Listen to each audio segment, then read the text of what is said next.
Congreso de Ciencias Sociales y Comunicación en la Facultad de Periodismo y Comunicación Social. Bueno, previamente voy a saludar a nuestros invitados, invitadas, compañeros, compañeras, amigas y amigos a este encuentro que, bueno, que la verdad que lo fuimos pensando conjuntamente y entre todos y todas y muchos de los que estamos hoy acá presentes, ¿no?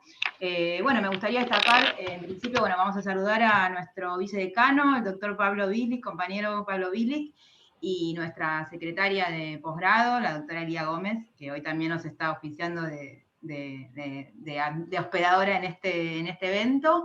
Bueno, después vamos a dar paso a ir saludando a nuestras invitadas, invitados, pero bueno, me gustaría hacer como una mención a que este congreso nos encuentra, bueno, acá atravesado por la virtualidad, en un contexto de pandemia, que como su nombre lo indica es a nivel mundial, toda la pandemia tiene que ver con eso. Y bueno, nos encuentra por un lado con una pandemia declarada por la Organización Mundial de la Salud y un aislamiento social preventivo y obligatorio declarado por el gobierno nacional. Por lo tanto, bueno, es un doble esfuerzo también el permanecer en nuestras casas, trabajando, organizándonos. Bueno, justamente ayer en el marco de otra actividad en el COMSI se venían dando estas discusiones, ¿no? También de las mujeres y el trabajo en casa y el doble trabajo en casa en este contexto, ¿no? Pero bueno, hacer una mención especial también a toda la organización del Congreso, a lo que implicó todo ponerse al hombro, digamos, realmente esto que, si bien en la presencialidad nos da mucho trabajo, bueno, también la virtualidad no deja de ser también como muy costoso y mucho esfuerzo, así que bueno, celebro este encuentro, celebro toda la organización y bueno, la felicito y los felicito a todos los organizadores y también muchas gracias por dejarme participar y poder construir este panel y este encuentro, ¿no? Justo hace un ratito hablábamos con Andrea, ¿no? La cuestión del tiempo, ¿no? Y yo decía, bueno, ser breve en la presentación, ¿no? Y pensaba también como en esto del tiempo, bueno, ser breve, ¿para qué? ¿Por qué? ¿No? Y digamos, ¿cuál es la lógica de la brevedad y quiénes son los que imponen esas lógicas y esas reglas en las cuales nos convocan a tener que pensar y a reflexionar en tiempos efímeros, ¿no? Digo, me parece que justamente en un congreso de ciencias sociales y comunicación tenemos que poder parar y detenernos un poco a pensar y las reflexiones y el pensamiento crítico verdaderamente lleva un tiempo, ¿no? Y creo que justamente, y no por demonizar ni las nuevas tecnologías y las redes sociales, ni mucho menos, pero sí me parece que es importante poder pensar y pensarnos, bueno, con quiénes nosotros tenemos intenciones también de producir conocimiento, cuáles son las reglas, y digamos, bueno, con quiénes vamos a construir esos relatos que hacen también a las narrativas de cada uno de nuestros países, ¿no? Digamos, hoy este panel, este encuentro nos convoca a hablar de la realidad, y, digamos, que está atravesando nuestro país hermano Colombia. Y bueno, en ese punto me gustaría pensar un poquito en relación también al rol que nos compete desde las ciencias sociales, y hacía yo, me fui un poco para atrás, pensando que esta es la cuarta edición del COMSIS, ¿no? Y un poco cuáles eran las convocatorias anteriores, ¿no? Del COMSIS allá por el 2011, que hablaba de unas tensiones y unas disputas en la producción de conocimiento. Bueno, en ese momento veníamos después de casi, sí, podríamos decir casi 10 años digamos, de un gobierno nacional y popular, primero con Néstor Kirchner y luego con Cristina Fernández de Kirchner, bueno, donde también estábamos en una democracia consolidada, digamos, donde había habido un avance en cuestión de derechos muy importante. Entonces, bueno, por ahí nos preguntábamos cuál era el sentido de producir conocimiento, para quiénes y con quiénes, ¿no?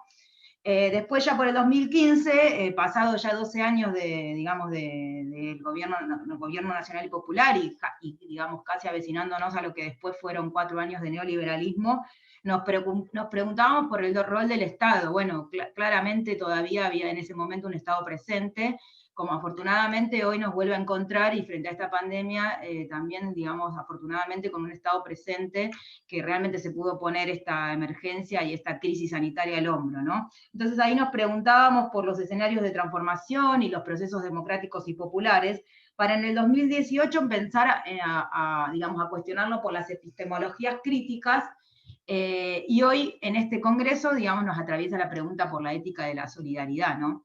Así que bueno, como que en este camino me preguntaba yo, digamos, yo creo que las ciencias sociales ya tienen claro, o a esta altura por lo menos, digamos, desde muchos de nuestros espacios y nuestras trincheras tenemos claro ¿para qué queremos producir conocimiento, ¿no? Siempre pensando como premisa en la transformación social. Creo que ahí no caben dudas. Lo que me parece que sí es importante, y Florencia lo decía en la apertura el otro día del Congreso, ¿no? Bueno, ¿con quiénes vamos a producir esos conocimientos, ¿no? ¿A quiénes vamos a ir a buscar? O más bien, ¿qué producción de conocimiento vamos a legitimar? Porque muchas veces también tomamos esas experiencias y esas voces como testimonios experimentales, ¿no? Entre comillas, pero después no son validados en nuestra producción de conocimiento. Entonces me parece que la pregunta va por quiénes, con quiénes vamos a construir esos relatos, y en ese camino y esas narrativas, ¿no? Que es un poco la convocatoria a este panel, que digamos que justamente nos invita a pensar en las narrativas de las violencias, en el acuerdo de paz, en la construcción del acuerdo de paz en Colombia. Y bueno, si, digamos, si vamos a pensar en con quiénes también, no podemos, digamos, dejar de pensar en el rol que tienen los medios de comunicación en el país, en Argentina y en la región, digamos. Sabemos digamos, la importancia que han tenido a lo largo de la historia en la construcción y deconstrucción de los procesos democráticos, en la consolidación y desconsolidación de los procesos de democracia, y el papel fundamental que, digamos, que siguen teniendo como, digamos, como medios hegemónicos. Cuando uno piensa en lo hegemónico, muchas veces tiende a demonizar, pero justamente lo hegemónico tiene que ver con los procesos culturales, cómo, digamos, es lo que circula también legitimado, ¿no?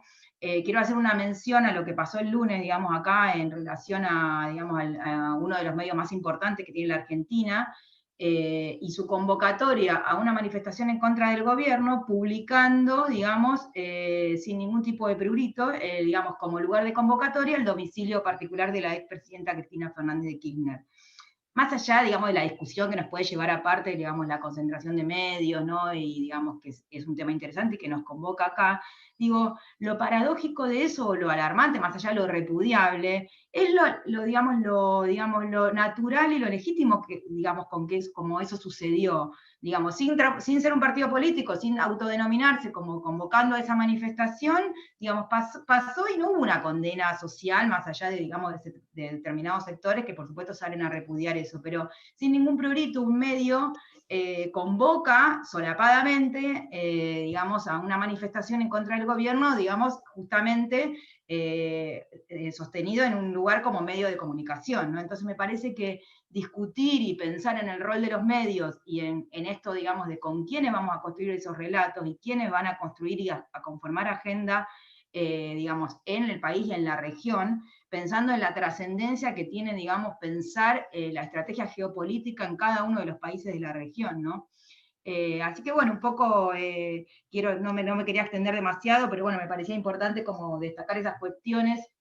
Y bueno, justamente sé lo agradecida porque me han llegado las palabras de agradecimiento por parte de todas estas invitadas, pero que son amigas, compañeras, y los compañeros de Colombia Humana también. La verdad que o sea, desde mi lugar, y sé que la facultad también, digamos, viene, digamos, posicionándose en este lugar de la solidaridad, de expresar nuestra solidaridad digamos, con las atrocidades que están sucediendo. Hoy miraba algunas cifras, en lo que va del año vienen 61 civiles asesinados, 81 líderes sociales también asesinados, y si digamos, me van a corregir si me equivoco, desde la firma del acuerdo de paz en el 2016, digamos en noviembre del 2016, como ya más de 700 asesinatos, ¿no? Así que bueno, la verdad que es una complejidad enorme. El otro día hablábamos en privado con Mercedes, y bueno, nuestras realidades son muy diferentes también, ¿no? Digamos, son otras historias, otros movimientos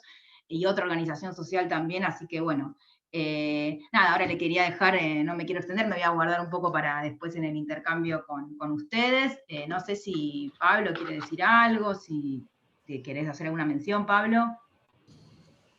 Hola, no, solamente saludar y, digamos, celebrar esta posibilidad que estén ahí, digamos, lo estaba poniendo en el chat, la verdad es que bueno, Colombia nos atraviesa mucho, a nosotros, ahí, bueno, toda la experiencia del encuentro con María Fernanda, con Andrea, con Elkin particularmente, digamos, en mi experiencia, es de compañeros muy valiosos, y bueno, lo que nos motivó a este encuentro fue obviamente la situación del recrudecimiento que que nos van a poder relatar, y bueno, la posibilidad de abrir este espacio como un espacio de visibilización, de apoyo y de, bueno, de continuidad de esa lucha. Así que bueno, muchísimas gracias a ustedes por estar.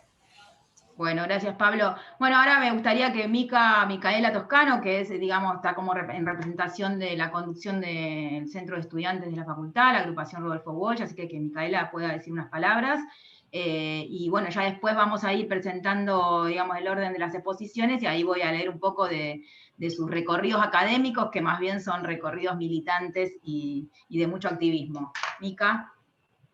Bueno, bienvenidos, bienvenidas y bienvenidos a todos y a todas. Bueno, este panel que, bueno, como decía Lu, a pesar de este devenir que es súper atípico en la pandemia, nos sigue manteniendo unidas y unidas para justamente continuar con este compromiso que tenemos como facultad y que tenemos como jóvenes también de visibilizar estas luchas que son las emancipatorias para nuestros pueblos, ¿no? Siempre de este lado. Celebramos este espacio, celebramos estar acá con estos compañeros y compañeras que tienen enormes trayectorias, como decía Lu, y que justamente lo que nos reúne a todos es justamente creer en la política como una herramienta transformadora, ¿no? Y como que nos sensibiliza también, digamos, el otro, y en este caso, digamos, Colombia, porque entendemos que la patria es el otro, la otra y el otro. Nos duele mucho lo que pasa en Colombia, nos duelen las sistemáticas represiones, los asesinatos, que justamente tiene que ver con un atentado contra la democracia y con todo proceso democrático. Y que entendemos también que eso no es casual, digamos, Estados Unidos es un aliado fundamental, digamos, para el gobierno colombiano, digamos, y si hay algo que nos ha enseñado la historia es que todos los oligarcas, digamos, y los gobiernos de derecha siempre han gobernado a su propio favor, ¿no?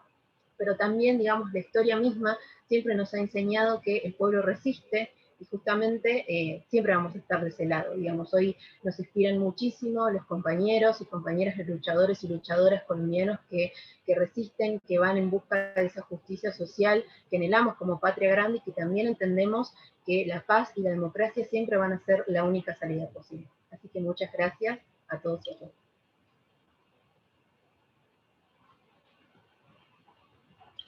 Ahí tenés apagado el micrófono. Ahí está. Hechas las presentaciones, bueno, vamos a dar comienzo con Mercedes Posada Meola, de la Universidad Tecnológica de Bolívar.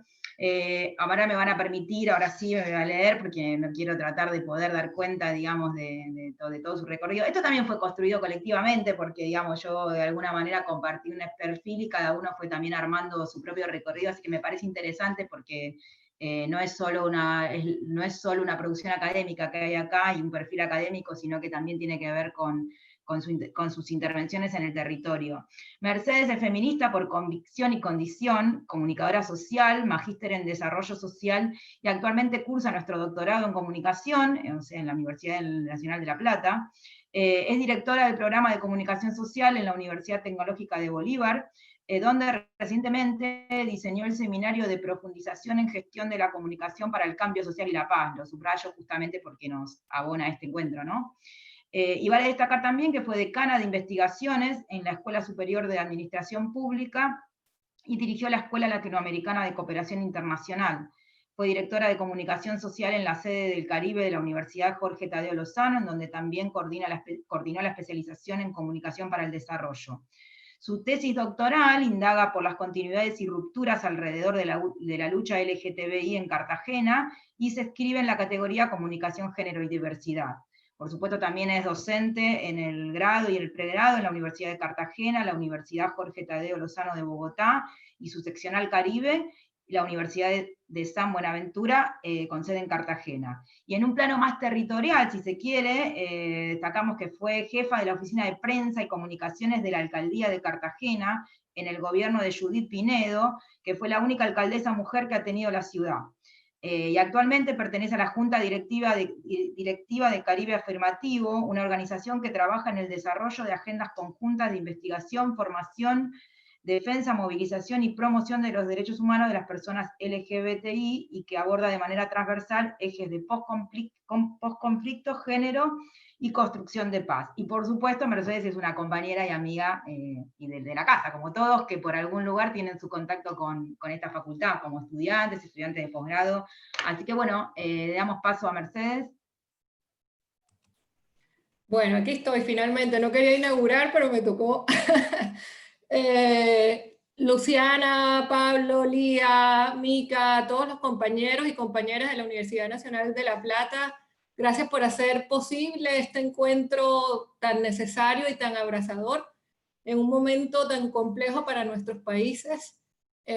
Sabemos y pensaba en el cuento de Borges donde alguna vez dice, le tocaron como a todos los hombres tiempos difíciles en que vivir. Bueno, diríamos hoy como a todos los hombres y sobre todo a las mujeres, tiempos difíciles en que vivir. Es decir, nunca la hemos tenido fácil, pero sin duda, luego de haber atravesado un proceso tan profundo y tan esperanzador como el que representó los acuerdos de paz de La Habana y tener que enfrentarnos nuevamente a una oleada de violencia que creímos o que intentamos haber dejado atrás, además en medio de una crisis tan profunda como la del coronavirus, que arrastra otras crisis estructurales que por años han profundizado precisamente las causas o las heridas de este conflicto.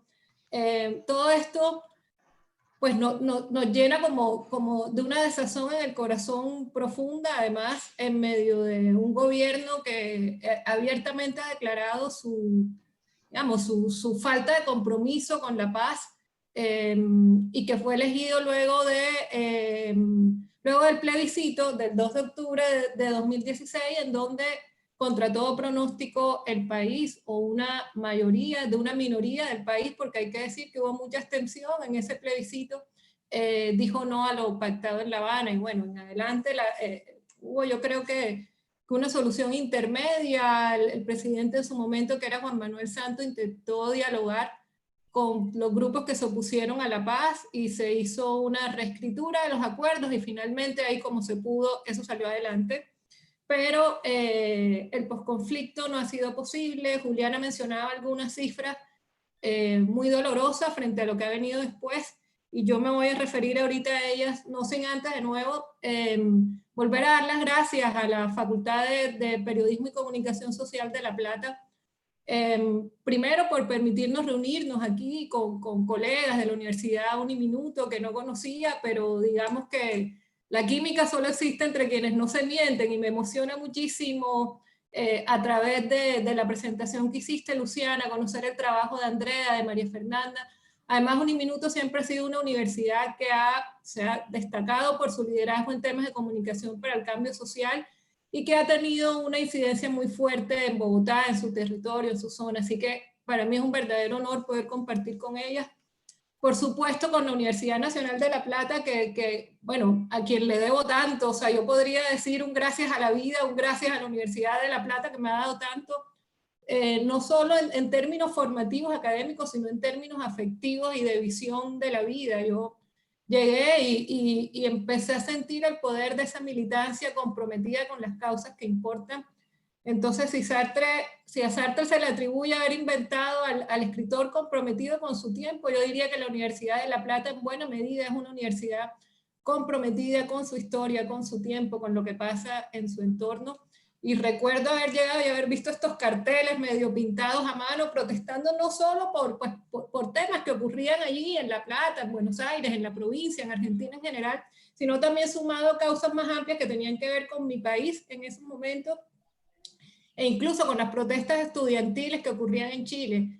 Entonces dije, bueno, qué interesante encontrar estos lazos sororos, fraternos, abrazadores que hoy se repiten en este encuentro. Y pues por supuesto me encanta que estén aquí Edwin y Elkin, saber que los estudiantes de la Colombia Humana tienen un lugar en la vida de la facultad, sobre todo porque hay que decirlo también que en este país tan lleno de prejuicios, que esto es un tema que nos ha hecho mucho daño, y ya me voy acercando un poquito perdónenme el desorden, no tengo esto tan hilado como quisiera, Pero a propósito del papel que han cumplido los medios y las instituciones productoras de sentido en el país, llámense las escuelas, o sea, todas las instituciones que ayudan a configurar nuestra visión del mundo, por un lado, si bien, bueno, han puesto en la agenda pública todos los temas que tienen que ver con los acuerdos de paz, también hay que decir que en su momento se prestaron para amplificar voces que reiteraron dos mitos que le hicieron muchísimo daño al acuerdo: el mito del castrochavismo, y entonces todo aquel que no estuviese, a propósito de las hegemonías, alineado con la hegemonía que tradicionalmente ha gobernado en este país, que yo estaba revisando un poquito todo el tema de la violencia bipartidista y encontré que en Colombia, en la historia de Colombia, solo ha habido un vestigio de dictadura, que fue la de Rojas Pinilla. Entonces nos mofábamos de decir que mientras en Latinoamérica hubo varios procesos de dictadura, aquí no hubo. Pero hay que ser muy honestos y reconocer que en Colombia, pues si bien no ha habido dictadura nominalmente hablando, ¿qué más dictadura que en el poder solo ha estado la extrema derecha, la intensa derecha, la ultraderecha, derecha con algunos matices, pero nunca ha habido ni siquiera un proyecto de centro? Un poco, a estas alturas de la vida, creo que hemos terminado añorando un poco el gobierno de Juan Manuel Santos, que también era una persona de extracción oligarca, etcétera, pero la vida resultó siendo un poco menos impotable en esos tiempos. Por lo menos no vivíamos como con la sensación de, como está pasando ahora, que en cualquier momento, así como el coronavirus se ha ido llevando gente que antes eran distantes y después empiezan a aparecer amigos, ahora empezamos a sentir que esta oleada de violencia viene por todos y sin saber incluso por qué. Y la respuesta de un gobierno frente a esto es militarizar más, fortalecer aún más las Fuerzas Armadas y Militares, que entre otras cosas están bastante en entredicho en todos estos procesos. De hecho, hace poco, septiembre fue el mes más violento. En septiembre estaba revisando y ocurrieron, o sea, van 67 masacres en 2020. La mayoría de estas masacres ocurrieron en septiembre. Hubo una particularmente muy cerquita, en el Carmen de Bolívar, un pueblo que está a 2 horas y media de Cartagena. Fueron masacrados 4 jóvenes y la respuesta del gobierno fue militarizar la zona y mandar un helicóptero a que revoloteara por la zona, con lo cual evocaron las horas más oscuras y más duras del conflicto, porque eso era lo que pasaba en los años de la guerra. Sin embargo, si vamos a hablar de resistencia, hay que reconocer que Montes de María ha sido un territorio que desde hace muchísimo tiempo, incluso antes de que se firmaran los acuerdos de La Habana, empezó a liderar procesos organizacionales profundos.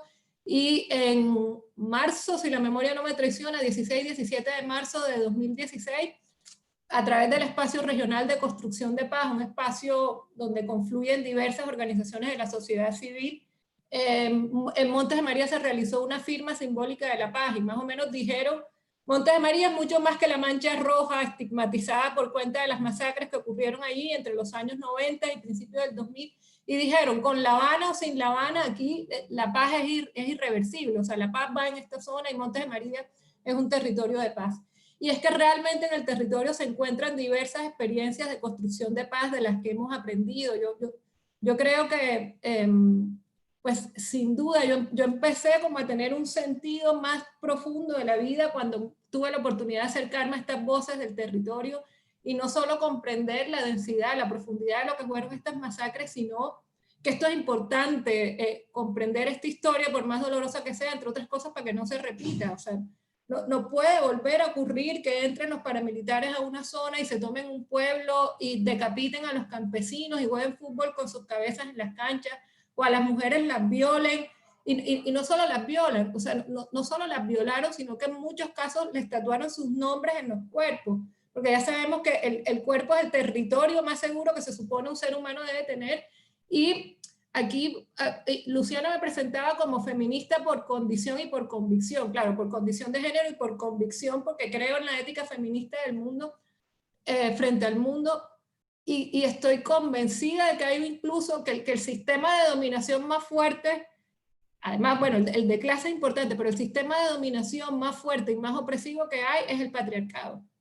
De otra manera no se explica que estos tipos, tanto de la guerrilla como de los paramilitares, porque ambos fueron proyectos de extracción patriarcal, se sintieran con el derecho incluso de violar a las mujeres y de marcarles sus cuerpos. Y no solo eso, por aquí tengo a la mano el libro Aniquilar la diferencia, sobre la situación de lesbianas, gays, bisexuales y transgeneristas en el marco del conflicto armado, y relatan cómo la guerra les impidió amar a las personas de orientaciones e identidades diversas, y cómo los actores del conflicto instalaron acciones correctivas legitimadas en muchos casos por los sectores hegemónicos, tradicionalistas y conservadores de la sociedad. Entonces, realmente han sido hechos muy dolorosos, pero hay que decir también, o sea, no hay que olvidar como en medio del desasosiego, de la desesperanza, no hay que olvidar las conquistas y el valor de las comunidades que se organizan, alzan la voz y sobre todo se escuchan y son capaces de reconciliarse. En ese sentido, cuando Luciana nos presentaba, yo decía que además de hablar de estas experiencias que conocía un poco más de cerca porque he estado en Montes de María, quería referirme también a un libro que escribió una amiga muy querida. El libro se llama Paz en la Guerra y lo escribe la historiadora Tatiana Duplat. A lo mejor María Fernanda o Andrea la conocen porque yo creo que ella ha sido muy cercana también a los procesos uniminutos. Y Tatiana en este libro da cuenta de un proceso de reconciliación entre dos pueblos del Alto Ariari y una zona que recibió a muchos campesinos que en tiempos de la violencia bipartidista fueron a refugiarse allá. Allí se gestó un pacto entre dos pueblos, entre el Castillo y el Dorado.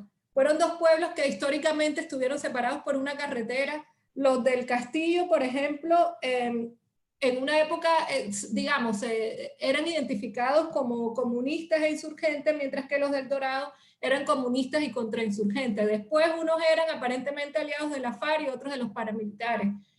Unos eran conservadores, unos eran liberales y otros conservadores. En fin, siempre estuvieron expuestos como a esta violencia dual o a este conflicto dual, hasta que hubo un pacto cívico ciudadano y las comunidades entendieron que esa guerra no era de ellos y que tenían que reconciliarse. Obviamente, para llegar a este pacto tuvieron que surtirse varias etapas. Por ejemplo, la Constitución del 91, que yo creo que con la Constitución del 91, yo ya no soy católica, yo renuncié a todo este rollo familiar con el que crecí, pero realmente creo que la Constitución del 91 fue un milagro. Es decir, un milagro que hicieron posibles los jóvenes del movimiento de la Séptima Papeleta y la sociedad civil. Finalmente, con la Constitución del 91 se genera, de entrada, desde el prólogo se dice que Colombia es un Estado social de derecho y se generan nuevos canales de participación ciudadana, nuevas herramientas de control político y se instauran mecanismos que de alguna manera protegen los derechos humanos y los derechos sociales y civiles. Entonces creo que todo esto propició que en el Alto Ariari las personas pudiesen sentarse a dialogar.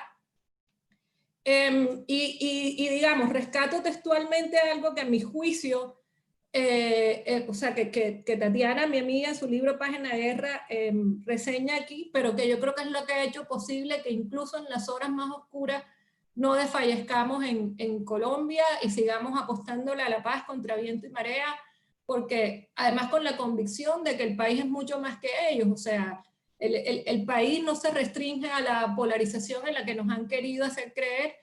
El país merece reconciliarse a pesar de todo, y es el saber, el sentir comunitario el principal recurso para resistir a la guerra y oponerse a las imposiciones. Eso es lo que ha hecho que a pesar de todo todavía sigamos saliendo a las calles a marchar.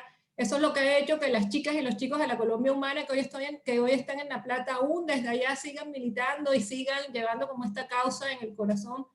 Es lo que ha hecho que sigamos resistiendo a pesar de las masacres, porque hay que decir, por ejemplo, paradoja, tenemos un acuerdo de paz con el que se desarma alrededor de 7.000, 9.000 personas, o sea, no es poca cosa.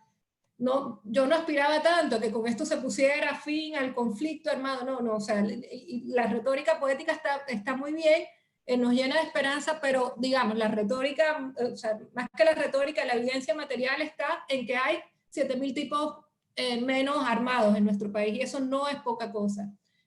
y un grupo además que tradicionalmente, bueno, también hay que decirlo, ¿no? O sea, la FARC militar y políticamente venían siendo un fracaso, su causa se deslegitimó por su accionar, pero han dado una muestra de paz importante en todo esto. Creo que en buena medida su voz en los acuerdos fue fundamental, defendiendo varias causas que son importantes para nosotros. Y hay que decir una cifra muy dolorosa, van 235 combatientes muertos desde la firma de los acuerdos de paz, por ejemplo. O sea, hay un incumplimiento aquí fuerte por parte del gobierno, que en últimas es el garante de la vida, o sea, porque no hay que olvidar además que los derechos humanos son para todos y para todas, y que nadie nos los otorga, si acaso se conquistan y se exigen, pero ahí están. Entonces, si seguimos con las cifras, en lo que va de 2020, según Indepaz, van 227 líderes sociales asesinados, antes de ayer fue el último, 10 familiares o amigos relacionados de estos líderes, y firmantes combatientes de la FARC asesinados. En lo que va de este año van 49, o sea, yo digo las cifras y digo como que no me quede en el dato, porque realmente detrás de esto hay rostros, hay familias, y además han ocurrido de la forma más sangrienta, delante de niños, delante de ancianos, delante de mujeres, y por supuesto cuando uno ve el mapa de estas cifras hay lugares donde el Estado colombiano nunca ha llegado, que son los sitios recurrentes donde están ocurriendo estas masacres. Entonces realmente es muy duro. La mayoría de estas masacres han ocurrido en el Cauca, en Antioquia, en Nariño, en Antioquia, en una región que milita con el Golfo de Urabá, que es una zona violenta, además donde se la disputan distintos actores del conflicto. ¿Dónde está la raíz de esto? Es difícil, ¿no? La primera respuesta tendría que ver con una violencia estructural que habla de la incapacidad del Estado para regular unas condiciones mínimas de vida para todos y todas.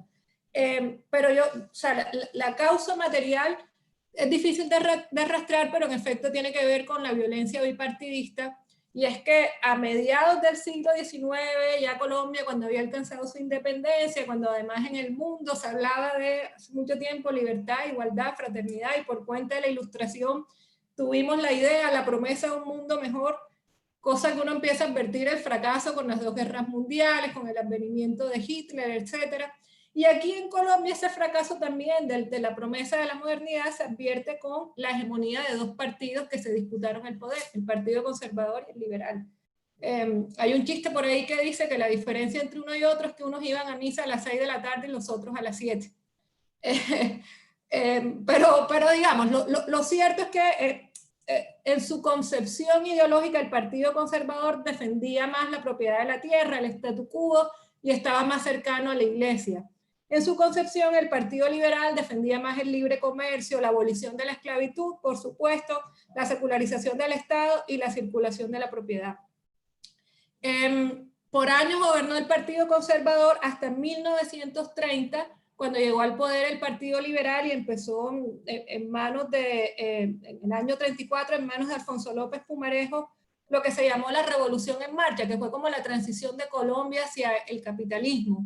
Qué paradoja, es que aquí hay una contradicción, porque en el modelo uno podría ponderar de los conservadores, bueno, como la prelación del Estado, digamos, como no dando tanta apertura o libertad al mercado, pero en la práctica el Partido Liberal defendía un poco más como las causas que son afines para uno, como no, la abolición de la esclavitud, la inclusión de los indígenas, la pluralidad, etc.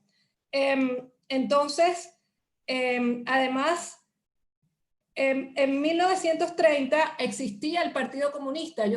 Uno no tiene mucha noción de esto, pero en Colombia existió el Partido Comunista como una tercera opción, pero esta tercera opción quedó como absorbida por el Partido Liberal, porque de alguna manera las causas que se defendían eran similares, y en 1933 se había derivado del Partido Liberal la Unión Nacional de Izquierdas Revolucionaria UNIR, en cabeza de un líder supremamente importante para nuestro país, que fue Jorge Eliezer Gaitán.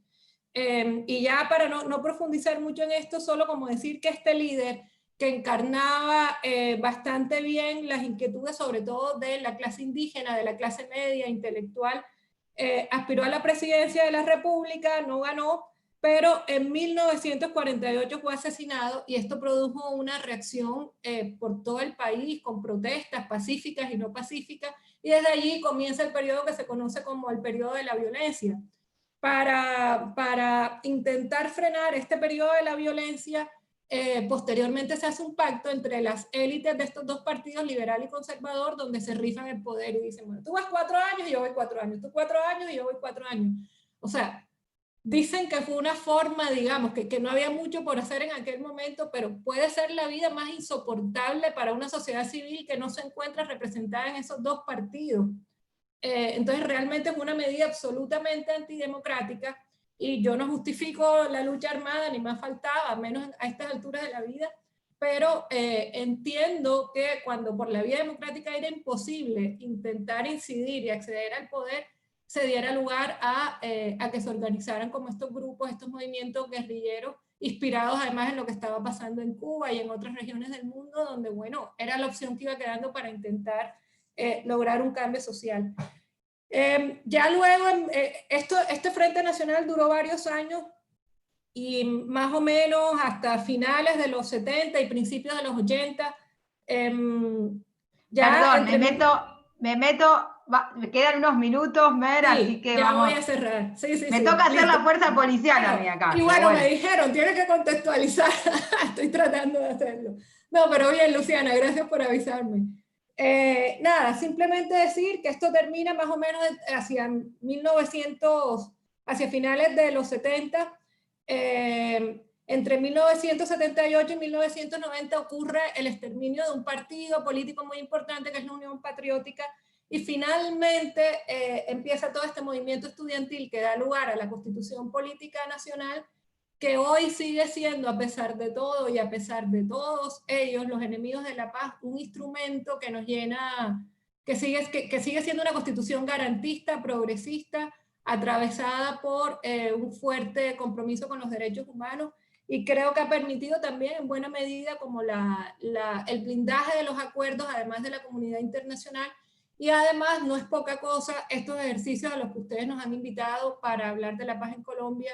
Y cierro por ahí agradeciendo una vez más no solo, digamos, el desahogo, este encuentro tan importante, darle un lugar en la agenda académica, en la vida de la facultad a este tema, sino agradeciendo su compromiso con todo esto. Entonces, esa es un poquito nuestra realidad, pero seguimos resistiendo, y es la solidaridad la que nos hace seguir, la que nos salva. Bueno, muchas gracias, Mercedes, hermosa tu exposición, hermosa y dolorosa también, ¿no? A la vez, como eso que vos decís de cómo significar o darle sentido a esas cifras y a esos datos, ¿no? Que no queden en cifras, sino poder darles como un sentido. Y bueno, desde acá esta es la apuesta de este encuentro, justamente pensando en la ética de la solidaridad y la sensibilidad, ¿no? Bueno, ahora vamos a dar paso a María Fernanda Peña Sarmiento, de Bogotá. ¿Querés habilitar el micrófono? Hola, buenos días. Bueno, te voy a presentar, digamos, a partir, bueno, de tu recorrido. María Fernanda es magíster en Antropología Social, especialista en Gestión Regional del Desarrollo, comunicadora social y periodista. Y también tenemos otra doctoranda de nuestra casa, de comunicación, en la facultad, en la Universidad Nacional de La Plata, cuyo tema es el cuerpo, el poder y la ciudadanía. Bueno, tiene experiencia en docencia en la línea de comunicación y cambio social también, por más de 18 años. Trabajó en investigaciones con poblaciones indígenas del país, en especial en el Alta Guajira, Cauca y Amazonas. Y actualmente es docente de la maestría en Comunicación, Desarrollo y Cambio Social de la Facultad de Comunicación de la Universidad Minuto de Dios de Bogotá, Colombia. Te damos la palabra, Fernanda. Bueno, buenos días a todas y todos. De antemano agradecer la invitación. Para mí es maravilloso que podamos tener estos espacios de intercambios de saberes, pero también sobre todo la posibilidad de pensarnos y reflexionar en conjunto sobre un país que nos duele a todos y a todas todos los días. Yo me levanto todos los días con una cicatriz de mi país que es imposible cerrar y que desde que nací la tengo. Entonces, y tengo 41 años. Entonces, cuesta mucho un país que te duele todos los días y que, aunque hay esperanza en los movimientos y los colectivos, es complejo ver la posibilidad de un futuro distinto con gobiernos como los que tenemos actualmente y que como los contaba Mercedes, pues no hemos dejado de tener. Es muy difícil encontrar como esos visos de esperanza y creo que la academia, que como tú lo decías, Luciana, me gustó mucho la introducción que hacías sobre la importancia de la ética de la solidaridad. La academia tiene que empezarse a conectar desde ahí y mi apuesta más militante, si lo queremos llamar, es pensar una academia y una universidad más conectada, que aunque la colombiana la tiene, creo que nos falta mucho, mucho trabajo en territorio, reconocer, y eso que tú lo decías, construir esos relatos, pero más que construirlos, porque los relatos están construidos en territorio, la necesidad de compartir esos relatos y visibilizarlos en la academia, ¿sí? Creo que la academia sigue teniendo unos relatos muy desde el poder y la jerarquía y los egos de los académicos, y nos falta construir los relatos con las comunidades y los territorios, ¿no? Entonces, para mí creo que es fundamental como profesora, como mujer, dar visibilidad a esos relatos que vienen desde el corazón, desde las entrañas, desde las uñas y desde la piel de las mujeres en diferentes territorios de nuestro país, y que esa producción de conocimiento de la que tú hablabas al inicio no sea solamente en unas aulas de clase, en unas investigaciones a veces tan aisladas, ¿no? Desde la empatía y la poca escucha. Y creo que el reto que tenemos los profesores y las profesoras es empezar a escuchar más. Creo que este país se aprende recorriéndolo y se aprende desgastando zapato, como lo dicen varios de los investigadores, y sobre todo abriendo muy bien nuestras orejas. Es decir, creo que el saber que tenemos que tenerlo y esa ética de la solidaridad desde el valor de la escucha. Y por eso hoy me pidieron, porque le agradezco mucho la invitación a Lía y a Pablo, de poder contar un poco el rostro de nuestras mujeres. Realmente podría gastar casi todo un mes contando el papel que hacen nuestras mujeres en este país. Sin embargo, yo hoy traigo algunos casos para mostrar todos los frentes que abordan estas mujeres con las entrañas, digo yo, porque como lo decía Mercedes, la violencia y la guerra en este país, lo que más ha afectado ha sido la esencia de nuestras mujeres, ¿no? Sin embargo, como lo digo, son unas luchadoras y hoy quiero mostrarles eso. Entonces, no sé si ahí están viendo mi pantalla. Alguien que me diga ahí con su carita. Sí, perfecto. Ay, yo no sé esto porque nunca había... Sí, sí. Ahí te estamos viendo, ¿eh? Sí, Perfecto. sí. Bueno, yo hoy traigo una presentación realmente para motivar y para llenar de esperanza, como lo decía, en un país tan difícil como este. Nos toca es aprender de estas mujeres. Yo creo que la academia tiene que aprender del trabajo que se está haciendo en los territorios. Y como ayer se lo escuchaba a Silvia Ribeiro en una conferencia que dio para CIESPAL junto con Manuel Chaparro, decía que ser defensor del territorio es un peligro total, en especial en países latinoamericanos. Y efectivamente estas mujeres lo que hacen son un papel de las mujeres en estas luchas y resistencias de defensa del territorio. Y cuando hablo del territorio no solamente es un espacio geográfico, sino también la defensa, la resignificación, la defensa de derechos sobre sus territorios, que es su cuerpo, el primer territorio que tenemos todos y que ha sido el más violentado en este país, ¿no? Entonces, hoy pues quiero arrancar con esta frase que es de Patricio Guerrero, que yo los invito y las invito a que lo lean.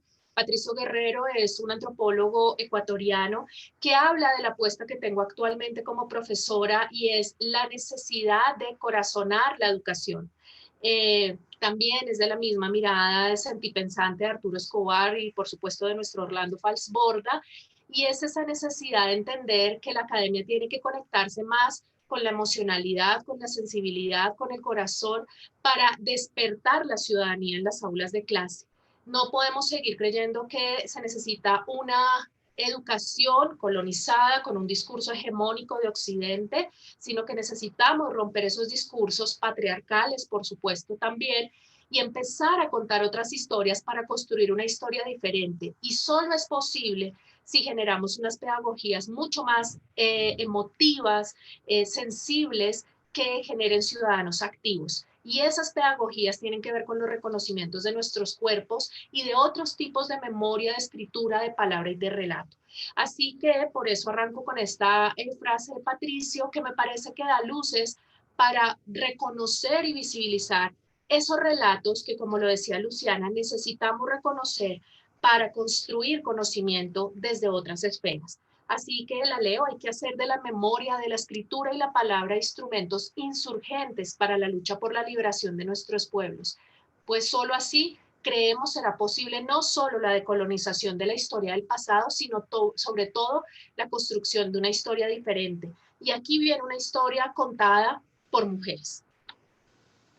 Un poco de contexto, estas son cifras que hizo el informe Defensores de Vida y Resistencia, que lo integran diferentes organizaciones que ustedes lo ven a mano derecha superior de su pantalla, un poco gracias al contexto que hace Mercedes.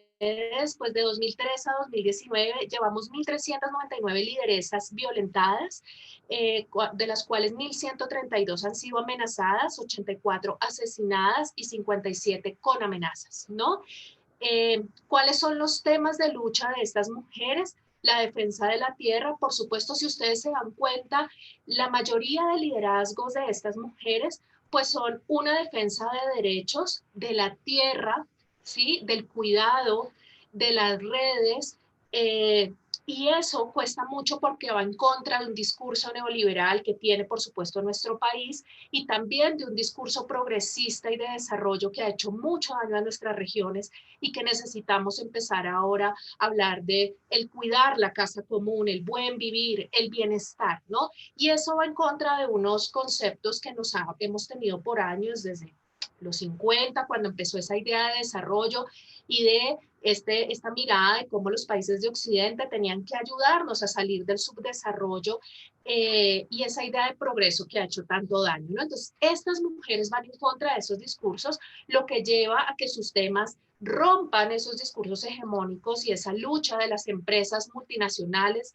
el gran cooperativismo, digamos, de las cooperativas, que tienen el poder. Yo ayer que escuchaba a Silvia me impresionaba mucho quienes tienen el poder, por ejemplo, de la producción de alimentos en el mundo. Y digo, es muy peligroso ese poder porque es un poder completamente individual. Hay cero colectividad y cero la posibilidad de pensar en comunidad. Y estas mujeres rompen eso, nos vienen a contar y a poner sobre la mesa la necesidad de trabajar ese concepto comunitario, de colectivo, ¿no? Y eso lo quieren romper, ¿no? ¿Quiénes han sido la población violentada? Yo aquí les traigo unas cifras, ya que Luciana las tocaba, y cerraré mi presentación con las cifras desde el Acuerdo de Paz, que lamentablemente, Luciana, te quedas corta, no llevamos 700 personas más, 200 más, vamos casi en 900 algo. 118 defensoras indígenas, 75 defensoras comunitarias, 68 defensoras de víctimas y campesinas y 63 mujeres afrodescendientes líderes que trabajan estos temas, ¿no?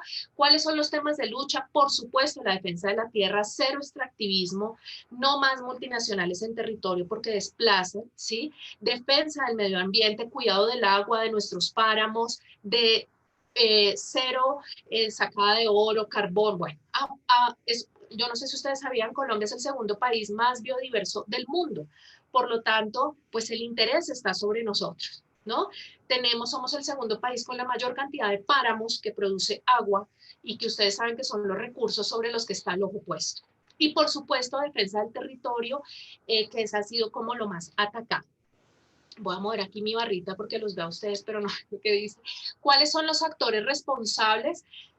Y aquí viene lo más doloroso, lo que decía Mercedes. Nosotros apostamos a un proceso de paz. Creo que las mujeres que estamos hoy acá y nuestros compañeros de Colombia Humana, que me alegra mucho que estén ahí en La Plata, que se llenen de ganas para el tema de militancia y activismo.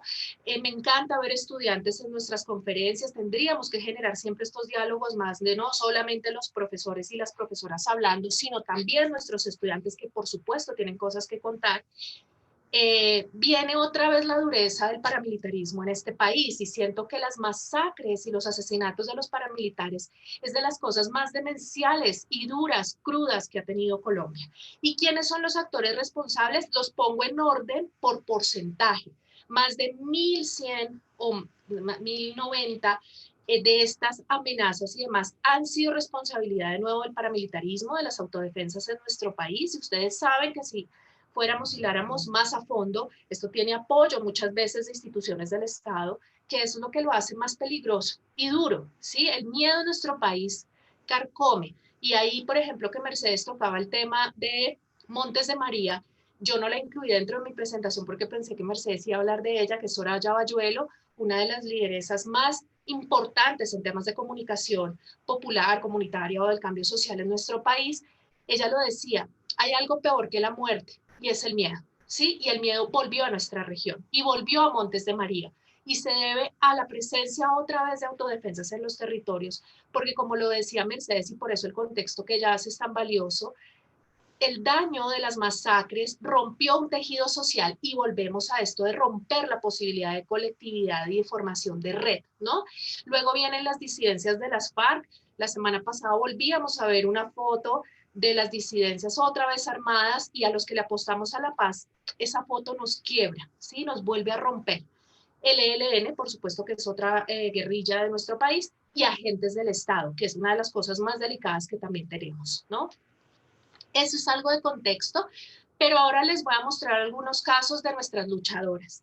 Este es el caso de la Red de Mujeres Organizadas de Vista Hermosa. Es el primer caso que les traje como 4 casos para mostrar realidades distintas de estas luchas que tienen estas mujeres en territorio, para mostrarles que aunque es un país quebrado, con una herida profunda, porque además nos han enseñado a odiar sin sentido, y ahí la academia tiene que romper ese discurso de polarización y de odio, hay mujeres resistiendo en sus territorios, que para mí son unas valientes y realmente deberían de ser las maestras en varias de nuestras clases y aulas de clase, ¿no? El primer caso que les traigo es la Red de Mujeres de Vista Hermosa.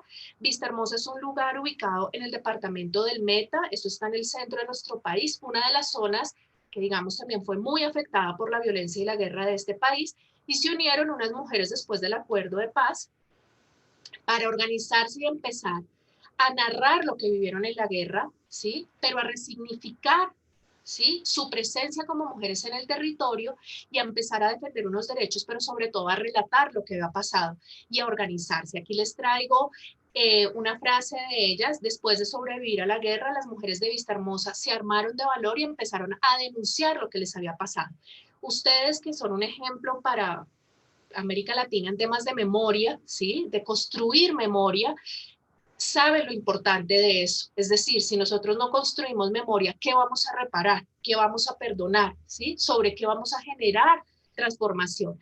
Y de ahí la importancia del relato y de la memoria.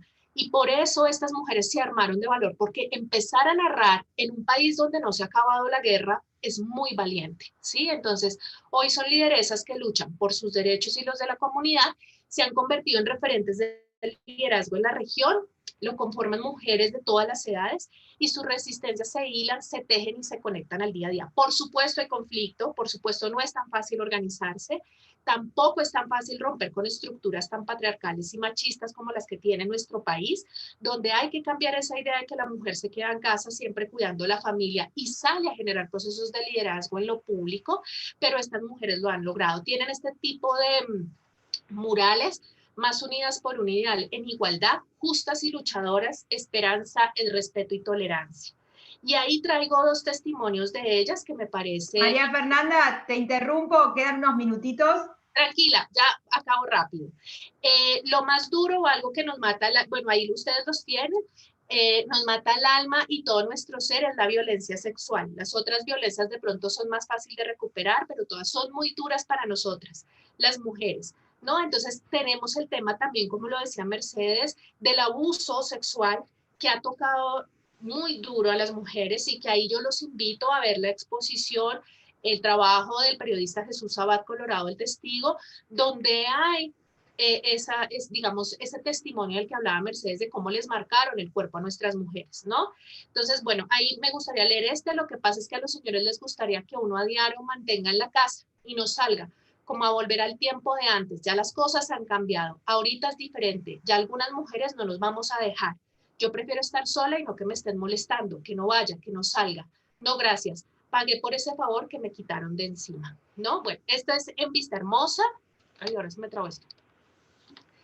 Esta que les traigo es, traté de traerles lideresas de todos los, digamos, los ámbitos. Esta es una mujer indígena del Cauca, Misak, es una autoridad ancestral, Diana Gembuel, y aquí les traigo su proceso. Ella ha sido una mujer que ha liderado procesos de resistencia y de lucha en defensa del territorio Cauca, un departamento muy afectado por la guerra. Y aquí a mí me gustaría cerrar con la frase de ella final, me refiero a esta parte: hay que seguir descolonizando la palabra de la mujer, somos símbolos de reexistencia, resistencia y coherencia, ¿no? Que es la apuesta que ha tenido esta mujer en territorio para cuidar la tierra, la madre de la vida, ¿no?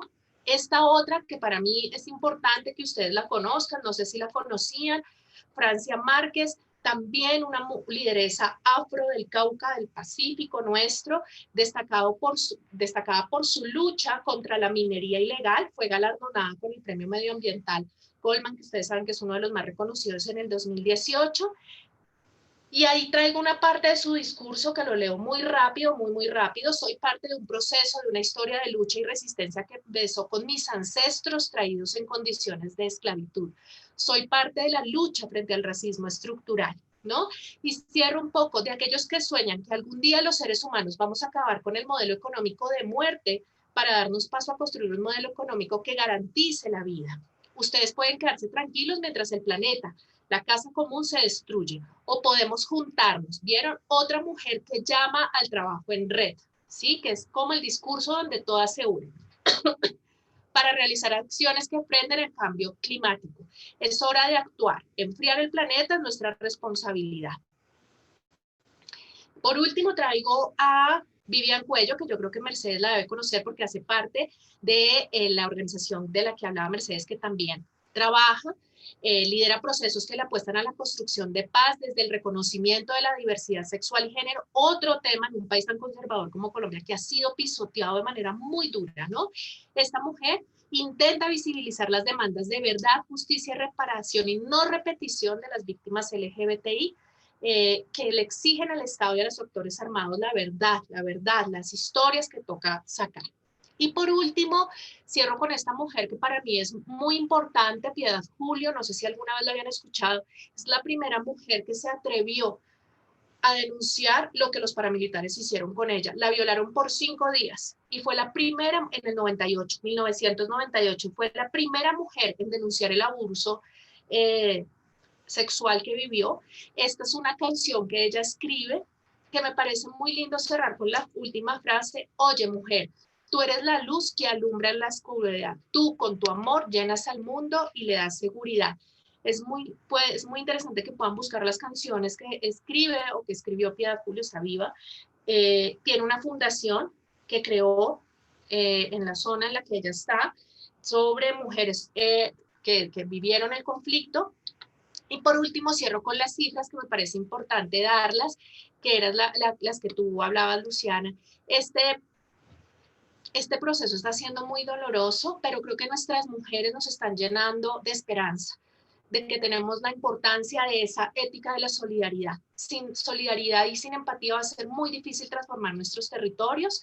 Al día de hoy, ¿sí? Desde el acuerdo de paz en 2016, estas son cifras que saca Indepaz, hasta 15 de julio del 2020 han sido asesinados 971 líderes y personas defensoras de derechos humanos, entre las cuales están 131 mujeres, ¿no? Entonces, bueno, ahí lo dejo con el cierre de: las mujeres nos vienen a enseñar, ¿sí? A nosotros a nosotras las que estamos en la academia, y a nosotros los que también están, los profes que están en la academia, la importancia del cuidado, pero del pensar conjuntamente. Y para mí es lo más valioso que ellas nos dejan. Ya. Eso sería. Ay, ahora, ¿cómo salgo de acá? Muchas gracias, María Fernanda. Ahí estamos de nuevo. Bueno, antes de dar paso a la exposición de Andrea, bueno, gracias por digamos, organizarse con el tiempo. Me parece como muy importante, ¿no? Pensando en esto de, digamos, de lo que nos convoca el panel, ¿no? La cuestión de poder articular entre la sensibilidad del movimiento feminista y no, digamos, y no pensar eso en términos de debilidad, ¿no? Las mujeres luchadoras con sensibilidad, ¿no? En esto que vos decías, las mujeres en la casa, no, las mujeres en la lucha, las mujeres construyendo y haciendo política, pero con sensibilidad, ¿no? Eso significa poder no pensar la sensibilidad y la emocionalidad en términos de debilitamiento. Me parece importante hacer esta mención. Bueno, Andrea, le doy paso a Andrea. A ver, ahí está Andrea, esperando. Bueno, ella es magíster en Comunicación y Educación en la Cultura y también cursa de nuestro doctorado. Con su tema que es Prácticas Artísticas Populares.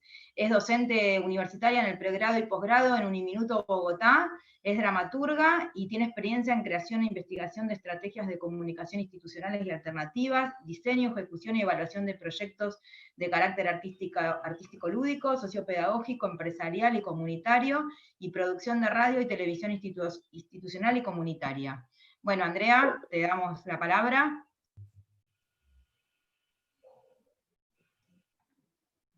Hola, sí, hola, buenos días. He tenido un tema de internet estos días, seguramente voy a cerrar la cámara para tratar de optimizar los recursos porque me interesa más que vean la presentación de lo que les traje hoy. Pero lo primero es Luciana, Pablo, Lía, todes, gracias por estar acá, amigos también en este panel y también estudiantes. Para mí es una felicidad enorme, como les escribí a Luciana en el correo la vez pasada. Es muy lindo que ustedes desde la Universidad de La Plata piensen en nuestro país. A veces siento que piensan a veces más en nuestro país que por fuera que aquí mismo. Y pues con esto voy a completar lo mismo que Mafecita, voy a compartir pantalla.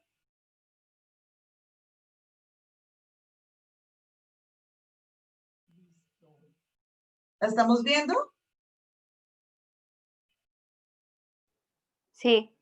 Sí, estamos. Gracias. Bueno, vamos a arrancar.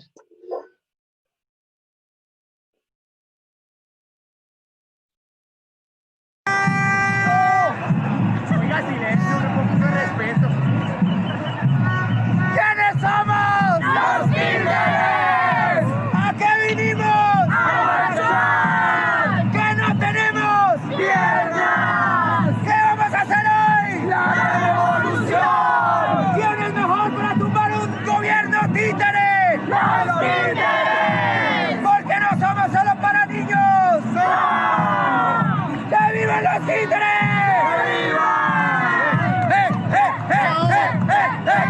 ¡Vuelta a la izquierda! ¡Otra vuelta a la izquierda! Porque no vamos a hacer una vuelta a la derecha ni por puta. Aunque sabemos que hay un infiltrado y no sabemos quién es. ¡Muerte al marrano!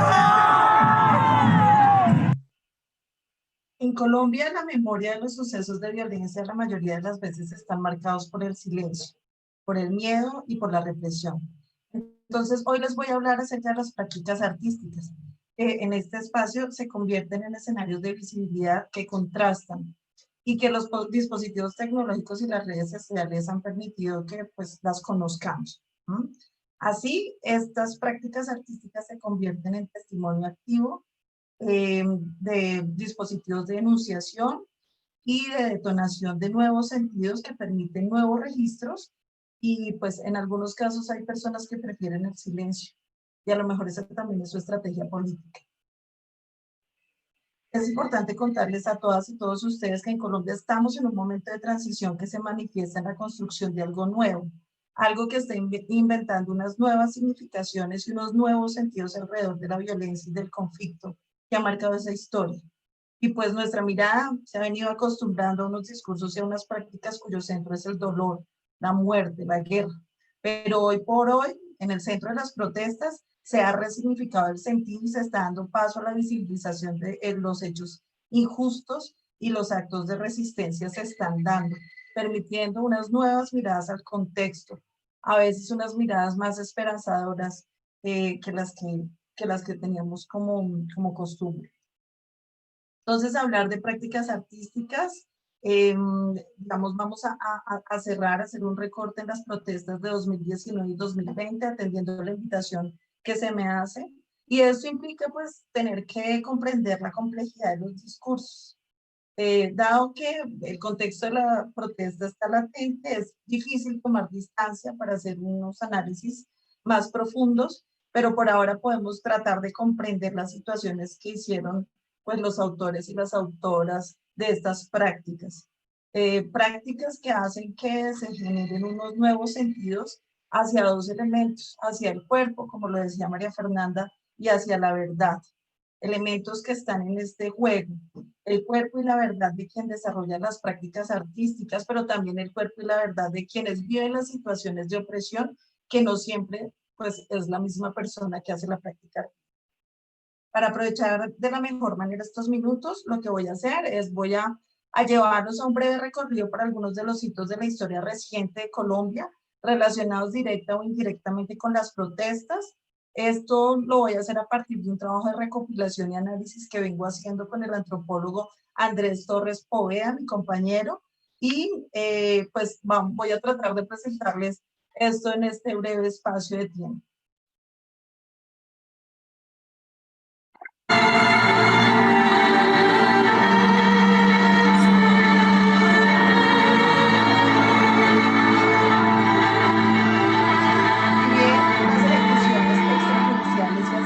De personas en estado de indefensión que se hacen pasar por actores armados han sido habituales en el marco del conflicto colombiano.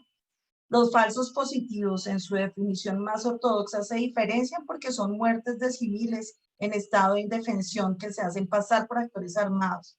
Básicamente se hacen pasar por guerrilleros con el fin de acceder a premios y estímulos por parte del gobierno.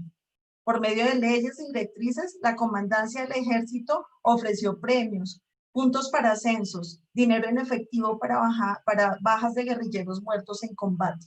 El resultado, miles de jóvenes secuestrados o engañados con promesas de trabajo, llevados a sitios lejanos, asesinados y uniformados para ser pasados como combatientes. Así se llegaron a pagar legalmente millones de pesos en premios por bajas e ilegalmente en la compra de víctimas para ser dados de baja. Se necesitó que en Soacha, una población adyacente a Bogotá, desaparecieran unos 190 jóvenes para que el país conociera esta situación y estallara el gran escándalo que puso al descubierto no solo los asesinatos cometidos por estos grupos militares, sino la alianza con paramilitares en donde se traficaba con muertos o con personas vivas para ser asesinadas. Hasta mayo de este año existen 10.742 personas investigadas y 1.740 condenados, incluso cerca de 1.300 soldados y oficiales de rangos medios. 19 generales involucrados han sido intocables y las cifras de las víctimas varían entre los 4.000 y los 6.600 e incluso se plantea que podría llegar esa cifra a los 10.000.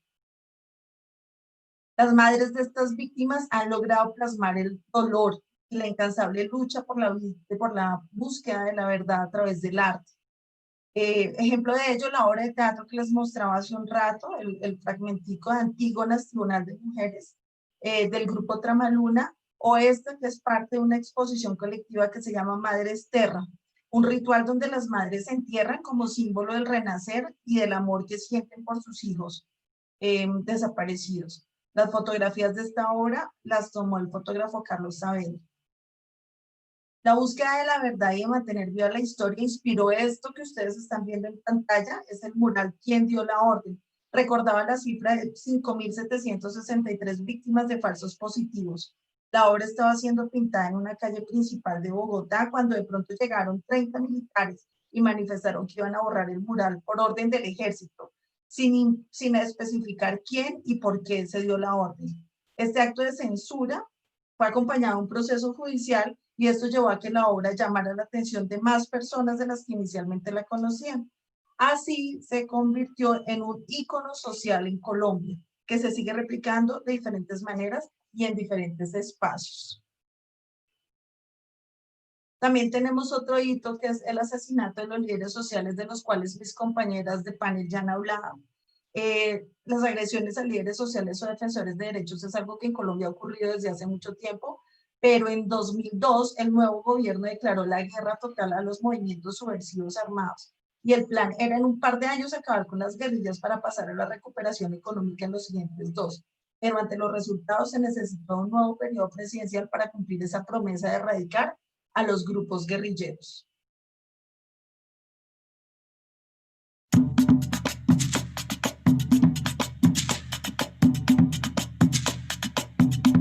La calle está que arde, la gente está caliente, la casa se nos cae, mirémonos de frente. Ya no hay cuerpo que aguante, la herida está latente, nos quieren ignorantes. Ahora bien, la primera víctima de una guerra declarada, ¿quién es? Pues la humanidad. Es difícil pensar en asesinar, torturar o mutilar a una persona, si no se puede dejar ver como un ser humano. Así, tras 8 años de gobierno, no se acabó con las guerrillas, pero al contrario, lo que se hizo fue instaurarse en el país una macabra lógica según la cual toda persona sospechosa de tener algo de subversivo, izquierdista o simplemente progresista podría ser legítimamente eliminada por el bien del país. Así, entre el 2002 y mediados del 2020, cerca de 1.640 personas defensoras de derechos humanos, reclamantes de tierra, líderes sociales, integrantes de organizaciones campesinas, indígenas, activistas, pro igualdad de género, entre otros, han sido asesinados. De estos, al menos 560 desde la firma del acuerdo de paz. Bueno, ya hemos tenido bastantes cifras de parte de las otras panelistas. Pues a esto hay que sumar 216 guerrilleros firmantes de paz, un total de más de 775 personas asesinadas desde la firma del acuerdo.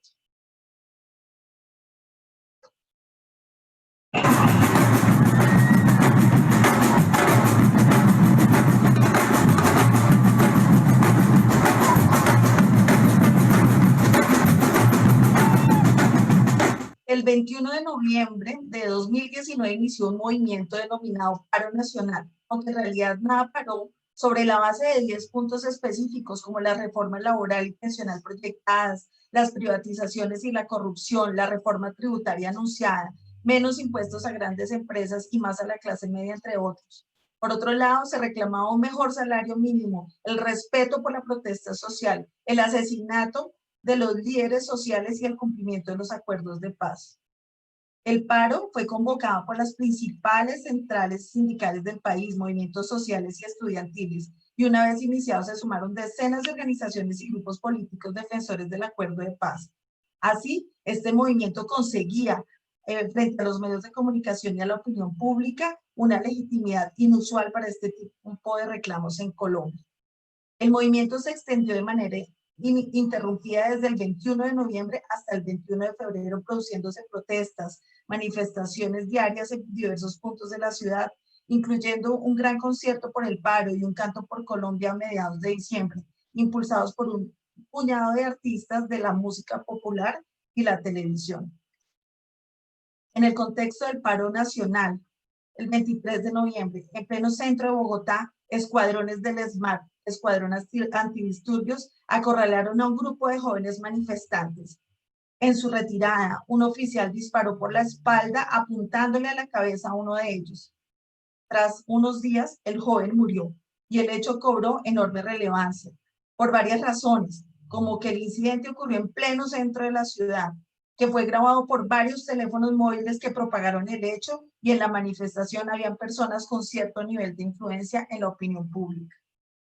Era Dylan Cruz, un muchacho que soñaba con estudiar psicología o administración de empresas y que marchaba pidiendo educación superior gratuita y de calidad, una de las demandas de la mesa de estudiantes. Su muerte estimuló la solidaridad y se convirtió en uno de los símbolos del paro. En el centro de Bogotá, en el lugar donde Dylan fue asesinado, la juventud se ha apropiado de las paredes aledañas como muros de memoria y resistencia, en honor no solamente de Dylan, sino de todas las víctimas de la policía que la policía de Colombia cobraba. A este gesto de resistencia lo han tachado, lo han censurado varias veces. Lo irónico es que con cada tachada, las ilustraciones, los mensajes, los murales y los homenajes crecen más y más. Boom, boom, falla, suenan las bombas, todo el mundo firme y nadie se derrumba. Digan protestando y ahora está en la tumba. Boom, boom, falla, boom, boom, falla, boom, boom, falla, suenan las bombas, todo el mundo firme y nadie se derrumba. Digan protestando y ahora está en la tumba. Boom, boom, falla, La crisis de la pandemia interrumpió la crisis social que estaba despertada desde noviembre del 2019. A medida que se levantaban las restricciones, las tensiones sociales, aunque de manera débil, gradualmente volvían a asomarse, atizadas además por las consecuencias de la cuarentena. La noche del 8 de septiembre, en un barrio residencial de Bogotá, Javier Ordóñez, un ingeniero, estudiante de Derecho de 42 años, fue atacado brutalmente por unos policías quienes le inmovilizaron y le electrocutaron con taser. Posteriormente lo trasladaron a un CAI. Un CAI es un centro de atención inmediata, que son unas pequeñas unidades de policía que están ubicadas en diferentes barrios. Y ahí fue golpeado y llevado a un hospital cercano donde falleció debido a los golpes. El ataque fue grabado por los compañeros de la víctima, por los que lo iban acompañando, y fue viralizado con gran rapidez. Y las imágenes de este caso de brutalidad policíaca, en que Javier suplicaba que no lo electrocutaran más. La gente alrededor gritando a la policía que no lo torturaran, elevó súbitamente la rabia aguardada por tantos meses.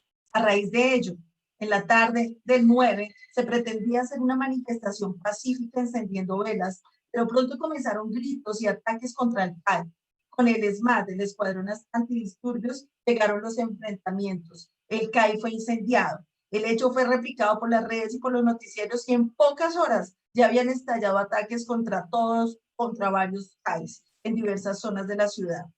La policía tomó la decisión de disparar contra los manifestantes, decisión que en ningún momento fue contrariada por la comandancia. Los enfrentamientos continuaron hasta el otro día, acompañados por protestas y marchas pacíficas que fueron disueltas por la policía. El resultado: 19 CAI fueron destruidos, 40 incinerados, al igual que 16 motos policiales, 216 y más de 305 ciudadanos lesionados, 75 por arma de fuego. Y en estos 2 días, 14 jóvenes en Bogotá murieron, y varios de los cuales ni siquiera estaban en la protesta. Al día siguiente... Andrea, dime. te voy a pedir que vaya. Ya vamos terminando. Soy la fuerza policial. Ay, no digas eso. Entonces, al día siguiente lo que sucedió, lo que ustedes ven en estas fotos, algunas personas se reunieron para darle un nuevo uso a estos espacios, los convirtieron en bibliotecas populares y centros culturales bajo la consigna menos policías, más libros. Pero en muy poco tiempo se dio el desalojo y se inició la reconstrucción, en muchos casos con participación de la comunidad solidaria con los policías. Los CAI fueron reconstruidos, otra vez los volvieron a poner del color gris que tenían inicialmente, y además de todo le pusieron vidrios blindados y polarizados, de manera que lo que suceda dentro de los CAI no se verá desde afuera.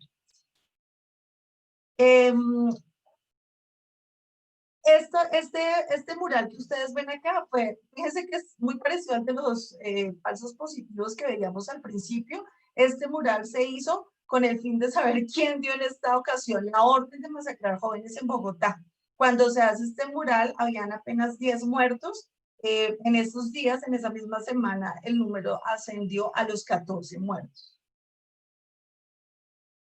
Así, los sujetos sociales ponen a circular construcciones de sentidos que intervienen en la definición de identidades a través de la manifestación de diferentes mediaciones y de elementos de diferentes matrices culturales. Vemos también cómo la red de Internet posibilita la visibilización de lo que antes se debatía en privado. En este contexto de protesta, la visibilización es parte de la interacción social en el ámbito de lo público y en medio del entorno mediático. Las y los ciudadanos revelan abiertamente las relaciones que hay entre arte y contexto. Encuentra la posibilidad de involucrar al espectador de diferentes maneras. Las prácticas artísticas que se dan en contextos de protesta reflexionan sobre las realidades y permiten la participación del otro. Se preocupan por él. Son prácticas que dan cuenta de la complejidad social del contexto y de las intersubjetividades. Vale la pena nombrar el activismo o activismo político, donde el arte es entendido como un agente de cambio capaz de mejorar la vida social. El artista es partícipe de la revolución en la estructura social. Sus acciones producen experiencias capaces de generar transformación. Acá ustedes ven varios artistas de populares, de televisión, de la farándula, que han decidido, pese a la crítica de sus otros compañeros de trabajo, colocar sus posturas críticas y sus posiciones políticas y salir a marchar. Y de hecho algunos de ellos han perdido sus contratos con estas grandes televisoras, ¿cierto? Empresas de televisión, grandes medios de comunicación que han preferido por esto cortar su relación laboral.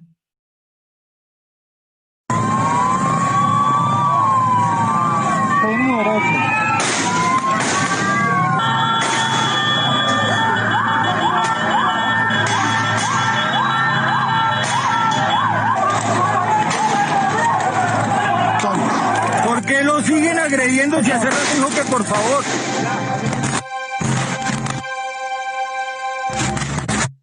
Bueno, ustedes acaban de ver ahí expresidentes, ministros, el presidente actual con su esposa, limpios, ¿no? Absolutamente escépticos frente a lo que sucede en la realidad. Acá tenemos otra muestra, ya para terminar, es un videojuego que se llama Combo Survivor. Este juego se desarrolló por la muerte de Javier Ordóñez, el ingeniero del que les hablaba hace un rato. Este juego, a pocos días de su lanzamiento, superó las 5.000 descargas. Es un juego que fue censurado de Play Store porque fue reportado como contenido inadecuado ante Google. Entonces, los creadores, una marca que se llama Magroplay, pues denunciaron esa censura que se hizo. Aquí la idea era, el protagonista es el policía y los movimientos que hacen son con su bolillo, que es el palito de abolir ideologías, ¿no? Como decía Mafalda.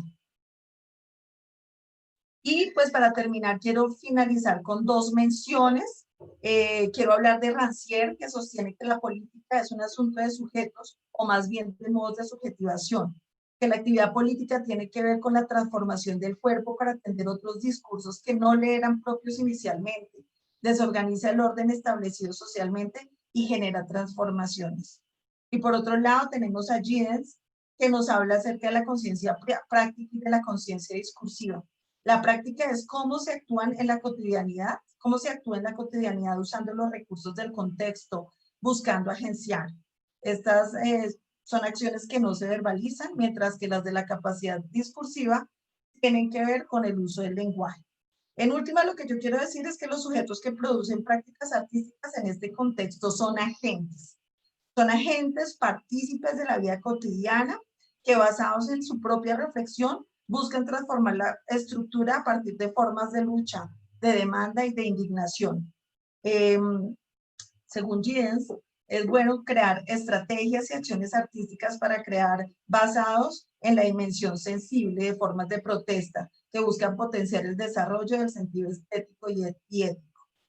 Entonces, compañeras, amigos, amigas, a lo que estamos asistiendo en este momento en Colombia es a la fabricación de una historia nueva, no lineal, no victimizante. Asistimos a la enunciación de un entramado que nos construye desde la indignación y que busca romper la inercia que tenemos como sociedad.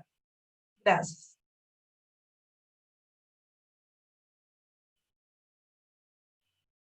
Bueno, muchas gracias, Andrea. Bueno, ahora le vamos a dar Micaela en representación. ¿Se me escucha? Sí. Sí, se te escucha. Ah, bien, bien. No, porque tuve en el medio, se me cortó la luz, como no podía ser de otro modo, no sé, creo que no se cortó en 6 meses y se tenía que cortar hoy, así que bueno, entré y volví. Micaela le va a presentar a los compañeros de Colombia Humana, así que bueno, le cedo la palabra a ella. Muchas gracias, Andrea. Bueno, el primer compañero... Ahí está Emi. Sí. Es Edwin Castelar Arteaga, es estudiante de Colombia Humana La Plata, es de Cartagena, Colombia, en donde fue estudiante de la Universidad de Cartagena y actualmente está finalizando sus estudios en comunicación social en nuestra casa de estudios de la Universidad Nacional de La Plata.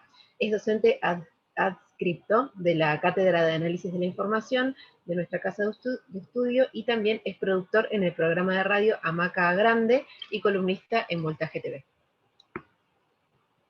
Edwin, si se te escucha. Hola, ¿qué tal? Sí, muchas gracias, Mica, por esa presentación. Gracias a Lía y a Luciana, a Pedro, que, bueno, la verdad, nuestra facultad, tal cual como lo mencionaba Mercedes, desde que ingresé me sentí acogido en todas las luchas de nuestra América, que nuestra sede de facultad también se llama Néstor Carlos Kirchner, también como que te inunda el corazón de alegría cuando la pisas. La verdad es que desde nuestra perspectiva y escuchando bien todo lo que se venía hablando, de hecho, la anterior expositora me da el pie justo para empezar mi exposición, y es que específicamente la situación político-social que ha vivido Colombia durante los últimos 50 años, que no ha mejorado, que de hecho cada año, cada década se recrudece un poco más, y por más que tengamos unos pequeños altibajos, continúa recrudeciéndose. Se vuelve en sí misma una situación que invita a los colombianos al exilio. Y no estoy hablando del exilio como en la actualidad muchos están planteando de acá en Argentina, de irse a Uruguay, sino hablar específicamente de condiciones materiales reales que hacen que una persona tome la decisión de alejarse de su hogar. Mercedes Posada es de mi ciudad, de Cartagena de India, es docente de mi alma mater, también en mi Universidad de Cartagena, mi querida Universidad de Cartagena, donde están todos mis amigos, donde están todos mis compañeros de lucha, en los cuales desde muchísimo tiempo estuvimos haciendo parte de todos estos procesos de movilización que recientemente estaban mencionando. También estuvimos ahí presentes.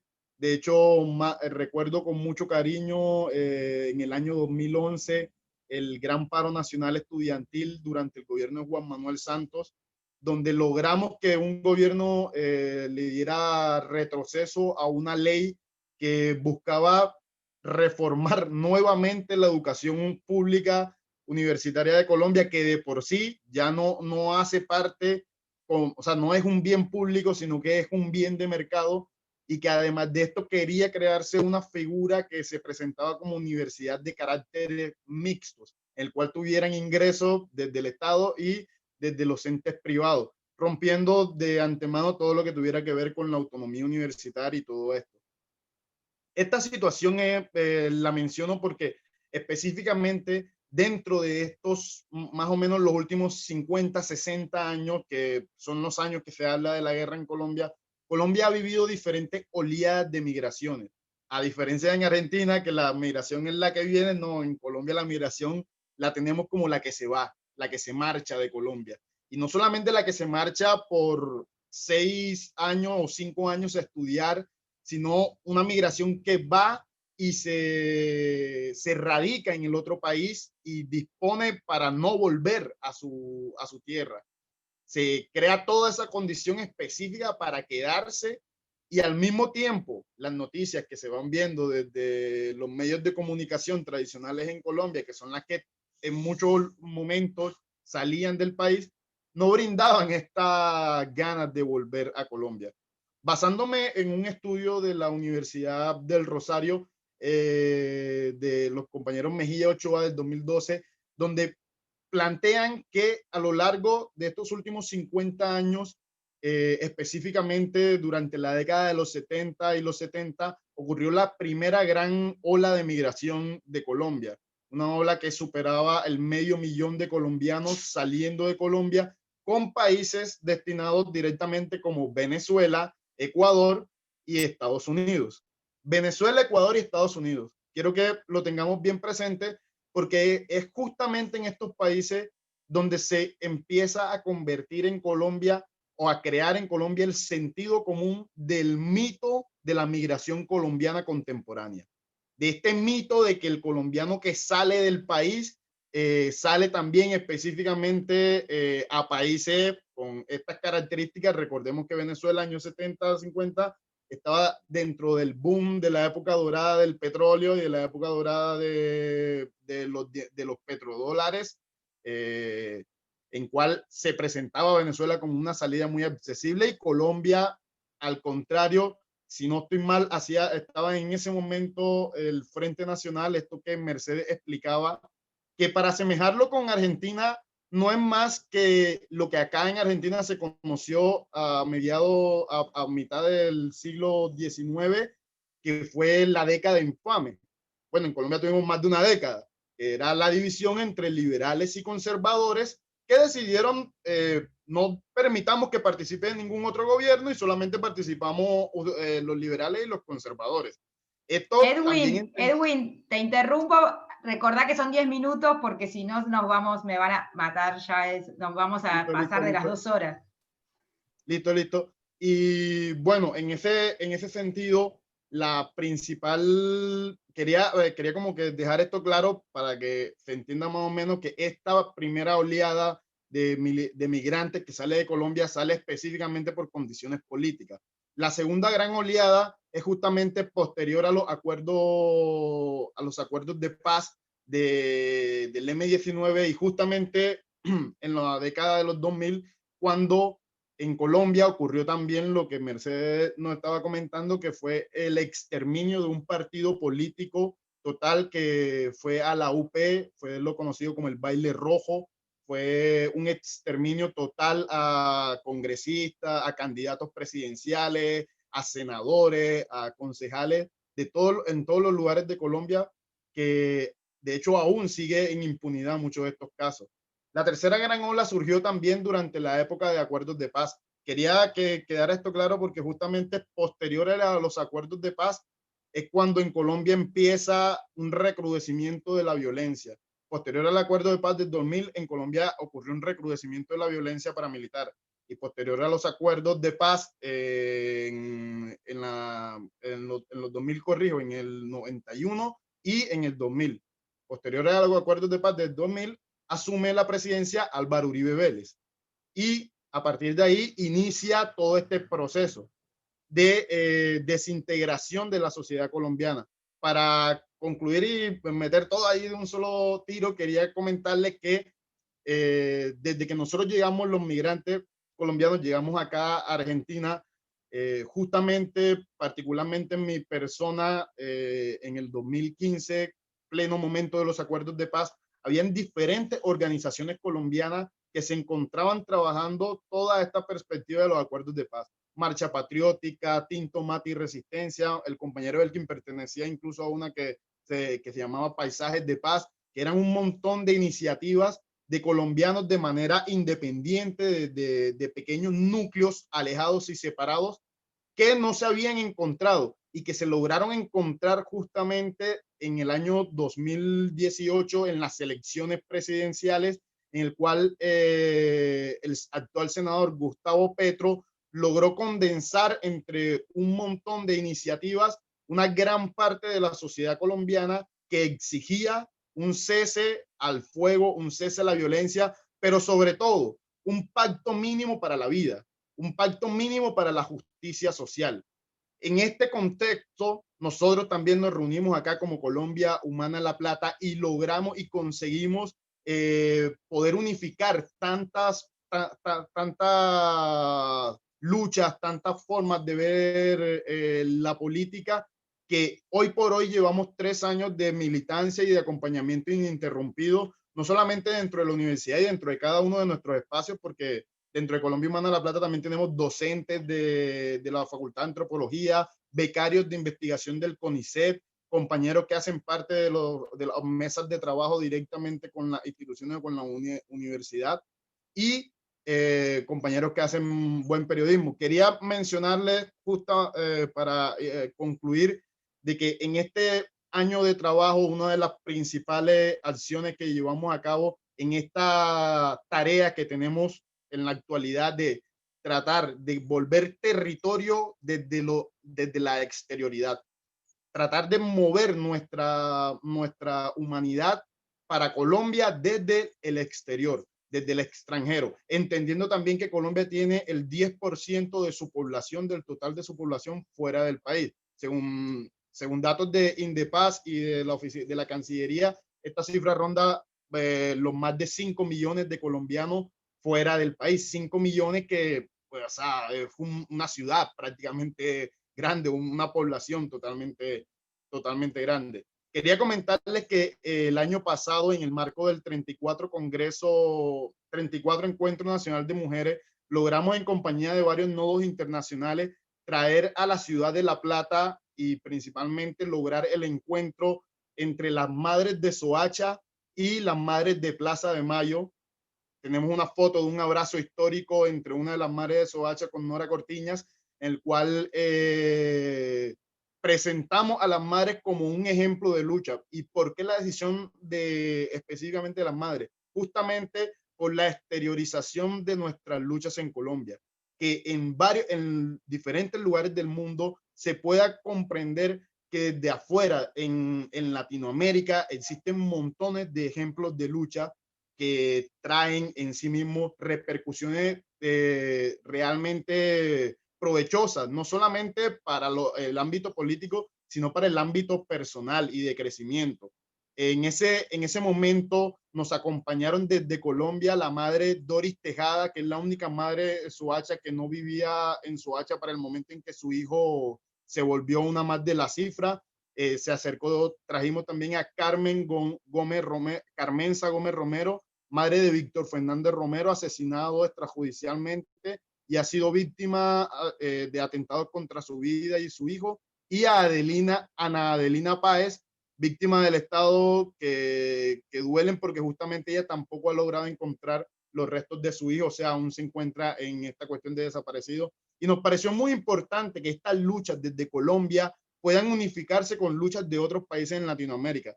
Realmente nosotros de Argentina hemos aprendido muchísimo, y cada vez que estamos acá en encuentros como estos, en encuentros de una facultad de periodismo, nos da la posibilidad de hablar de esto. Creo que en Colombia, no sé si las cosas hayan cambiado un poco, pero en Colombia es muy difícil ver una facultad pública dedicándose a estos temas de paz y hablando tan tranquilamente de estos temas, porque en cierta medida el establecimiento colombiano tiene atravesadas todas las instituciones de poder y sobre todo de creación de sentido. Bueno, sin más les dejo a mi compañero Elkin, que también está acá presente. Muchísimas gracias. Muchas gracias, Edwin. Bueno, voy a presentar a Elkin, que es el compañero que sigue. Elkin Giraldo Castellanos es estudiante de Colombia Humana La Plata, es militante del proyecto de País Colombia Humana y miembro fundador de la organización Colombia Humana La Plata y Juventud Humana Internacional. Se encuentra realizando su TIF para graduarse como licenciado en Comunicación Social con orientación en Periodismo en nuestra Casa de Estudios de la Universidad Nacional de La Plata, y aunque ya es graduado en Locución y Medios Audiovisuales del Colegio Superior de Telecomunicaciones en Bogotá. En el ejercicio profesional se desempeña como columnista de opinión en diferentes medios radiales y escritos como Diario Contexto, La Oreja Roja, Que lo parió, Unimundo, Mundo Sur, y es director de comunicación del Festival Internacional de Cine Colombiano en Buenos Aires. Bueno, ¿qué tal? Buenas. Bueno, acá todavía son días. Bueno, un agradecimiento a la Facultad de Periodismo, al vicedecano Pablo Bilic, a todas las personas que han hecho parte de este panel, a Mercedes, a María Fernanda, a Andrea, a mi compañero Edwin. Como ya lo han nombrado, son momentos bastante difíciles, bastante complejos. Sin embargo, este momento es totalmente distinto a lo que hemos estado acostumbrados. Creo que ya incluso los compañeros, las compañeras nombraron que estamos en un momento de transición.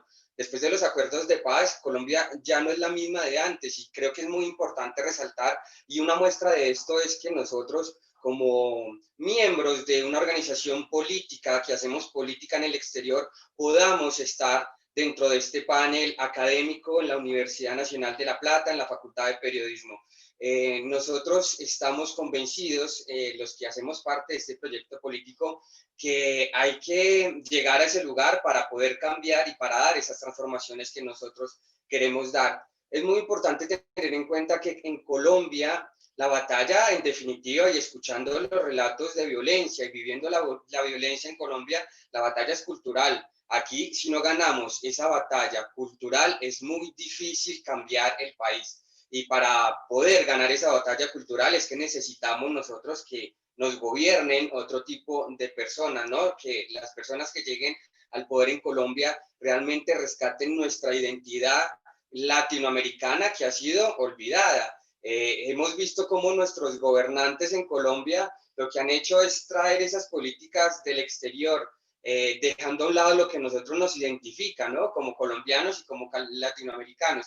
Y yo creo que este proyecto de la Colombia Humana creo que logra unificar todas esas fuerzas alternativas y todas esas personas que históricamente hemos sido segregadas, ¿no? Entonces las personas indígenas, las personas de la comunidad LGBT, las personas negras, las personas, los niños, las juventudes aquí en Colombia. Yo creo que eso es lo que ha logrado el proyecto de la Colombia Humana también, y es una muestra aquí con el compañero Edwin, estudiantes de la Facultad de Periodismo, también ese conocimiento, eso que hemos aprendido, también ponerlo al servicio de la comunidad, ¿no? Esa apuesta del saber al servicio de la comunidad, al servicio del otro, porque en Colombia, hay que decirlo, pues la educación ha sido totalmente elitista, ¿no? Y entonces acá quien estudia, entonces se come todo su conocimiento y se cree mejor persona por estudiar. Yo creo que es algo que ya tenemos que borrar definitivamente.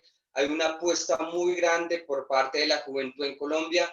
Los videos que estaba mostrando Andrea, que a mí me llenaron de emoción, es una muestra de esa Colombia que ya no tiene miedo, esa Colombia que está dispuesta a dar todo por el todo para ese cambio, porque necesitamos justamente, y es lo que pretendemos, es que aquí también en Colombia hayan universidades públicas, que en Colombia también se pueda ejercer periodismo independientemente de mi posición política, que se pueda opinar, que se pueda hablar, que se pueda protestar, y yo creo que eso es lo que le estamos apuntando.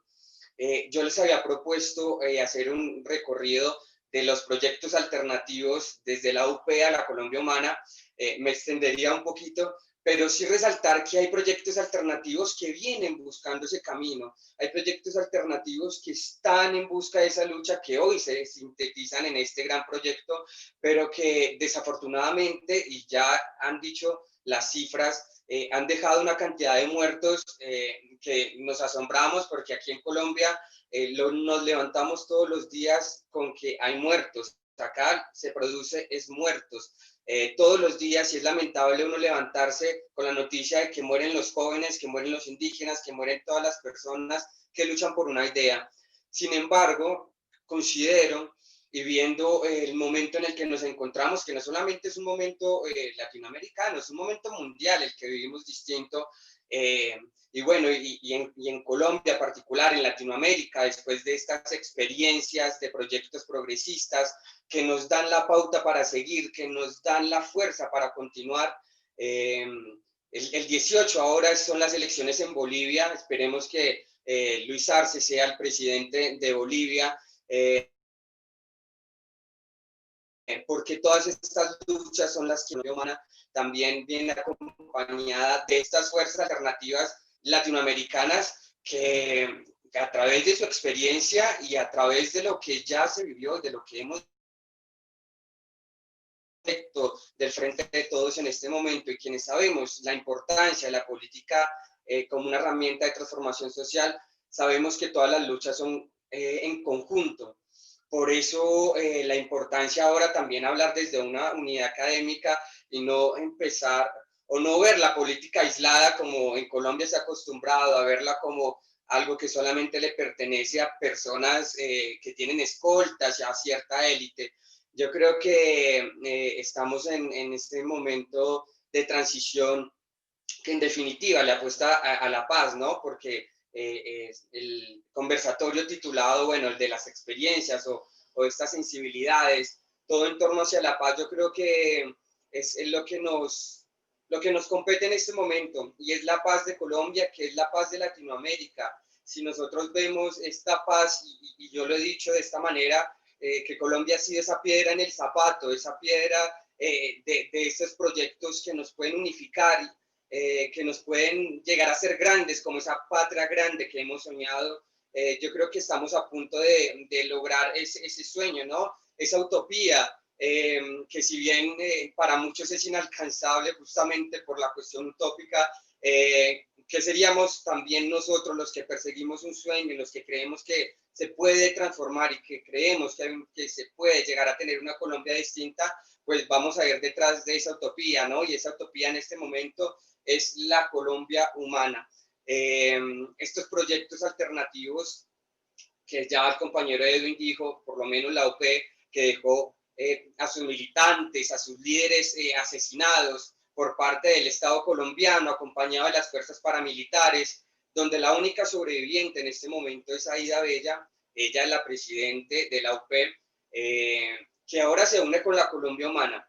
Si ustedes ven un poco, bueno, desde el 2019 se unió el logo de la Colombia Humana, la UP, porque la Colombia Humana todavía no tenemos un reconocimiento jurídico que nos permita pues seguir adelante con los proyectos y una personería jurídica que nos reconozca en el momento de las elecciones, pues gracias a la UP y gracias a ese proyecto alternativo, a ese proyecto que surgió a través de una apuesta de paz en 1984, como lo fue la UP, y con diferentes movimientos guerrilleros que le apostaron hacia la paz.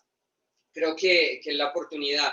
En este momento, para mí es importante nombrar que después de estos 50 años de conflicto, después de que las Fuerzas Armadas Revolucionarias del Común, que es el proyecto ahora político que está en Colombia, que le está apostando otra mirada distinta, que le está apostando a las ideas, ¿no? Para poder llevarlas a cabo de una forma pacífica y no violenta.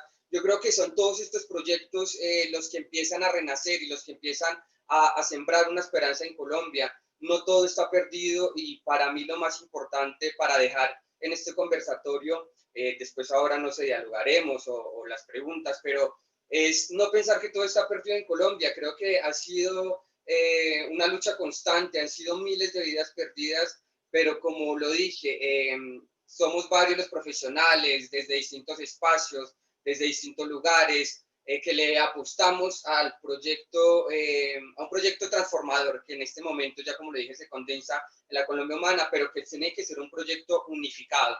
Así que la propuesta es seguir visibilizando lo que sucede en nuestra Latinoamérica, seguir apostándole desde la academia, seguir apostándole desde los espacios en el que nos encontremos. Creo que son momentos donde más tenemos que estar unidos, donde nuestros compañeros, la vida de nuestros compañeros importa ahora más que nunca. Entonces, la propuesta, yo creo que es continuar, seguir, a pesar de las adversidades y a pesar de estas situaciones tan dolorosas, es continuar. Este fin de semana seguramente está llegando la minga también a Colombia, los indígenas que vienen desde el Cauca para hacerse escuchar, porque aquí realmente no nos han escuchado, en Colombia no se ha escuchado nada, por eso tanta migración y por eso las cifras que da nuestro compañero Edwin, de las personas que emigran de Colombia a otros países, que hacemos patria en el exterior. Sin embargo, bueno, creo que todo eso también puede fortalecer a lo que pasa en este momento en Colombia.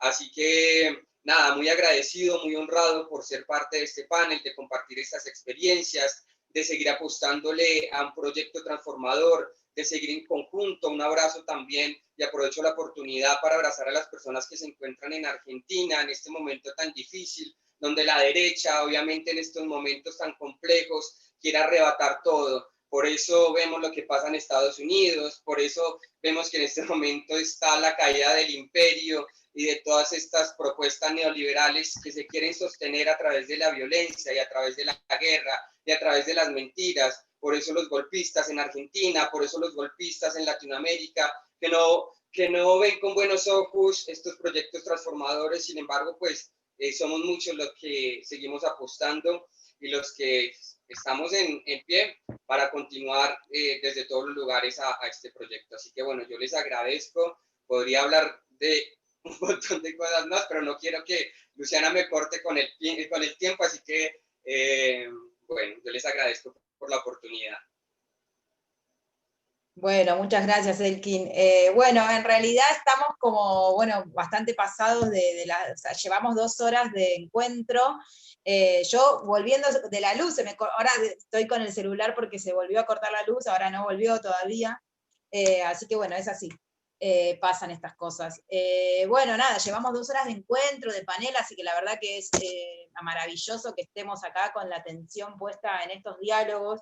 Me parece como muy interesante que, o por lo menos quedaron plasmados, ¿no? Pudimos dar cuenta de este panel, pensando en estas narrativas, quedaron plasmadas las voces de todas estas narrativas, a partir de sus distintas exposiciones, ¿no? Pensando en sus enfoques y trayectorias, y en esto es, bueno, se vio reflejado ahí su mirada del mundo, su mirada de Colombia, su mirada del conflicto, desde las voces de las mujeres, desde el arte, desde, digamos, desde la institucionalidad, desde la educación y los estudiantes, desde la construcción política, así que bueno, me parece desde las mujeres lideresas, así que bueno, de alguna manera pudimos dar cuenta de esta diversidad de narrativas, ¿no? Pensando también en cómo, digamos, en cuál es el sentido de poder consolidar y priorizando siempre, ¿no?, la construcción democrática en nuestra región.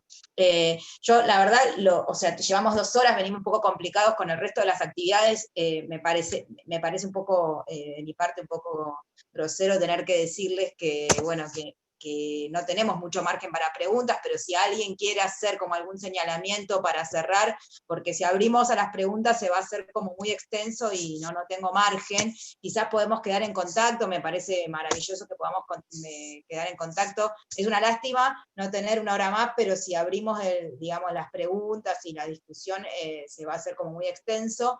Desde ya agradecerles a todas, todos enormemente, en nombre mío, de la facultad y de todos los compañeros y compañeras, pero bueno, digamos, no quiero ser tan arbitraria, si alguno quiere decir algo en particular, digamos, que pueda sintetizar un poco este encuentro, y si no, bueno, damos por cerrado, y nada, nos mantenemos en contacto, podemos pensar incluso, me parece que es un buen desafío para pensar en líneas de continuidad y poder pensar también en esto, ¿no?, de poder ver con quiénes construimos y poder pensar en estos espacios más allá o por fuera de un encuentro académico como es un congreso, ¿no? No sé si alguien quiere decir algo más, y si no, bueno, les despido. Mercedes, sí. Ay, se me había perdido el micrófono. No, Luciana, de nuevo redundar en mi gratitud infinita, simplemente porque no quería como llevarme esto. Mafe habló de Soraya Bayuelo, y es lo justo también en este espacio hacerle un reconocimiento, una lideresa de Montes de María que, como ella lo narra, empezó a soñar desde la bancarrota de un parque con un país distinto, junto a su amiga Beatriz y un grupo de jóvenes, crearon el colectivo de comunicaciones Montes de María, y desde allí han liderado procesos de transformación de la memoria desde la producción del audiovisual, y ayer recientemente ganaron un nuevo reconocimiento por su labor a favor de la paz, fueron Premios Nacional de Paz. Entonces es una experiencia muy valiosa desde el territorio, y Soraya además es una líder que han querido mucho en la Universidad Nacional de La Plata, ha estado muy cerca de ella Ceci Cerazo, con quien ha participado en el Festival Audiovisual de Montes de María y en la construcción del mochuelo itinerante de la memoria. Entonces no quería como dejar en el aire esa experiencia que es muy valiosa. Y nada, agradecer también a mis compañeros de panel, tanto la presentación de Mafe como de Andrea me hicieron emocionar hasta las lágrimas, por recordar el valor de las mujeres por un lado y el valor de la belleza que hubo en la protesta, en el paro nacional del año pasado, en un país que no es bello. Recordar que eso existe, que nos hemos movilizado y hemos resistido es importante, porque nos ayuda a seguir. Y por supuesto celebro también el ímpetu de los chicos de la Colombia Humana, que bueno, siguen apostando a un cambio de hegemonía también como una manera de soñar con un país más justo y reconciliado para todos y todas. Y a ustedes, compañeros, compañeras de la Universidad Nacional de La Plata, gracias de nuevo por permitirnos estar aquí. Bueno, muchísimas gracias, Mercedes, y digamos, en nombre de todos y todas, y bueno, damos por finalizado, les agradecemos muchísimo y nos estamos viendo y nos estamos encontrando. Gracias. Gracias. Hasta luego, Chau, gracias. chau. Chau, chau. Muchas gracias. Gracias. Cuídense mucho. Gracias A seguir por luchando. Nos enseñan Chao, chao, siempre. gracias. Pacini.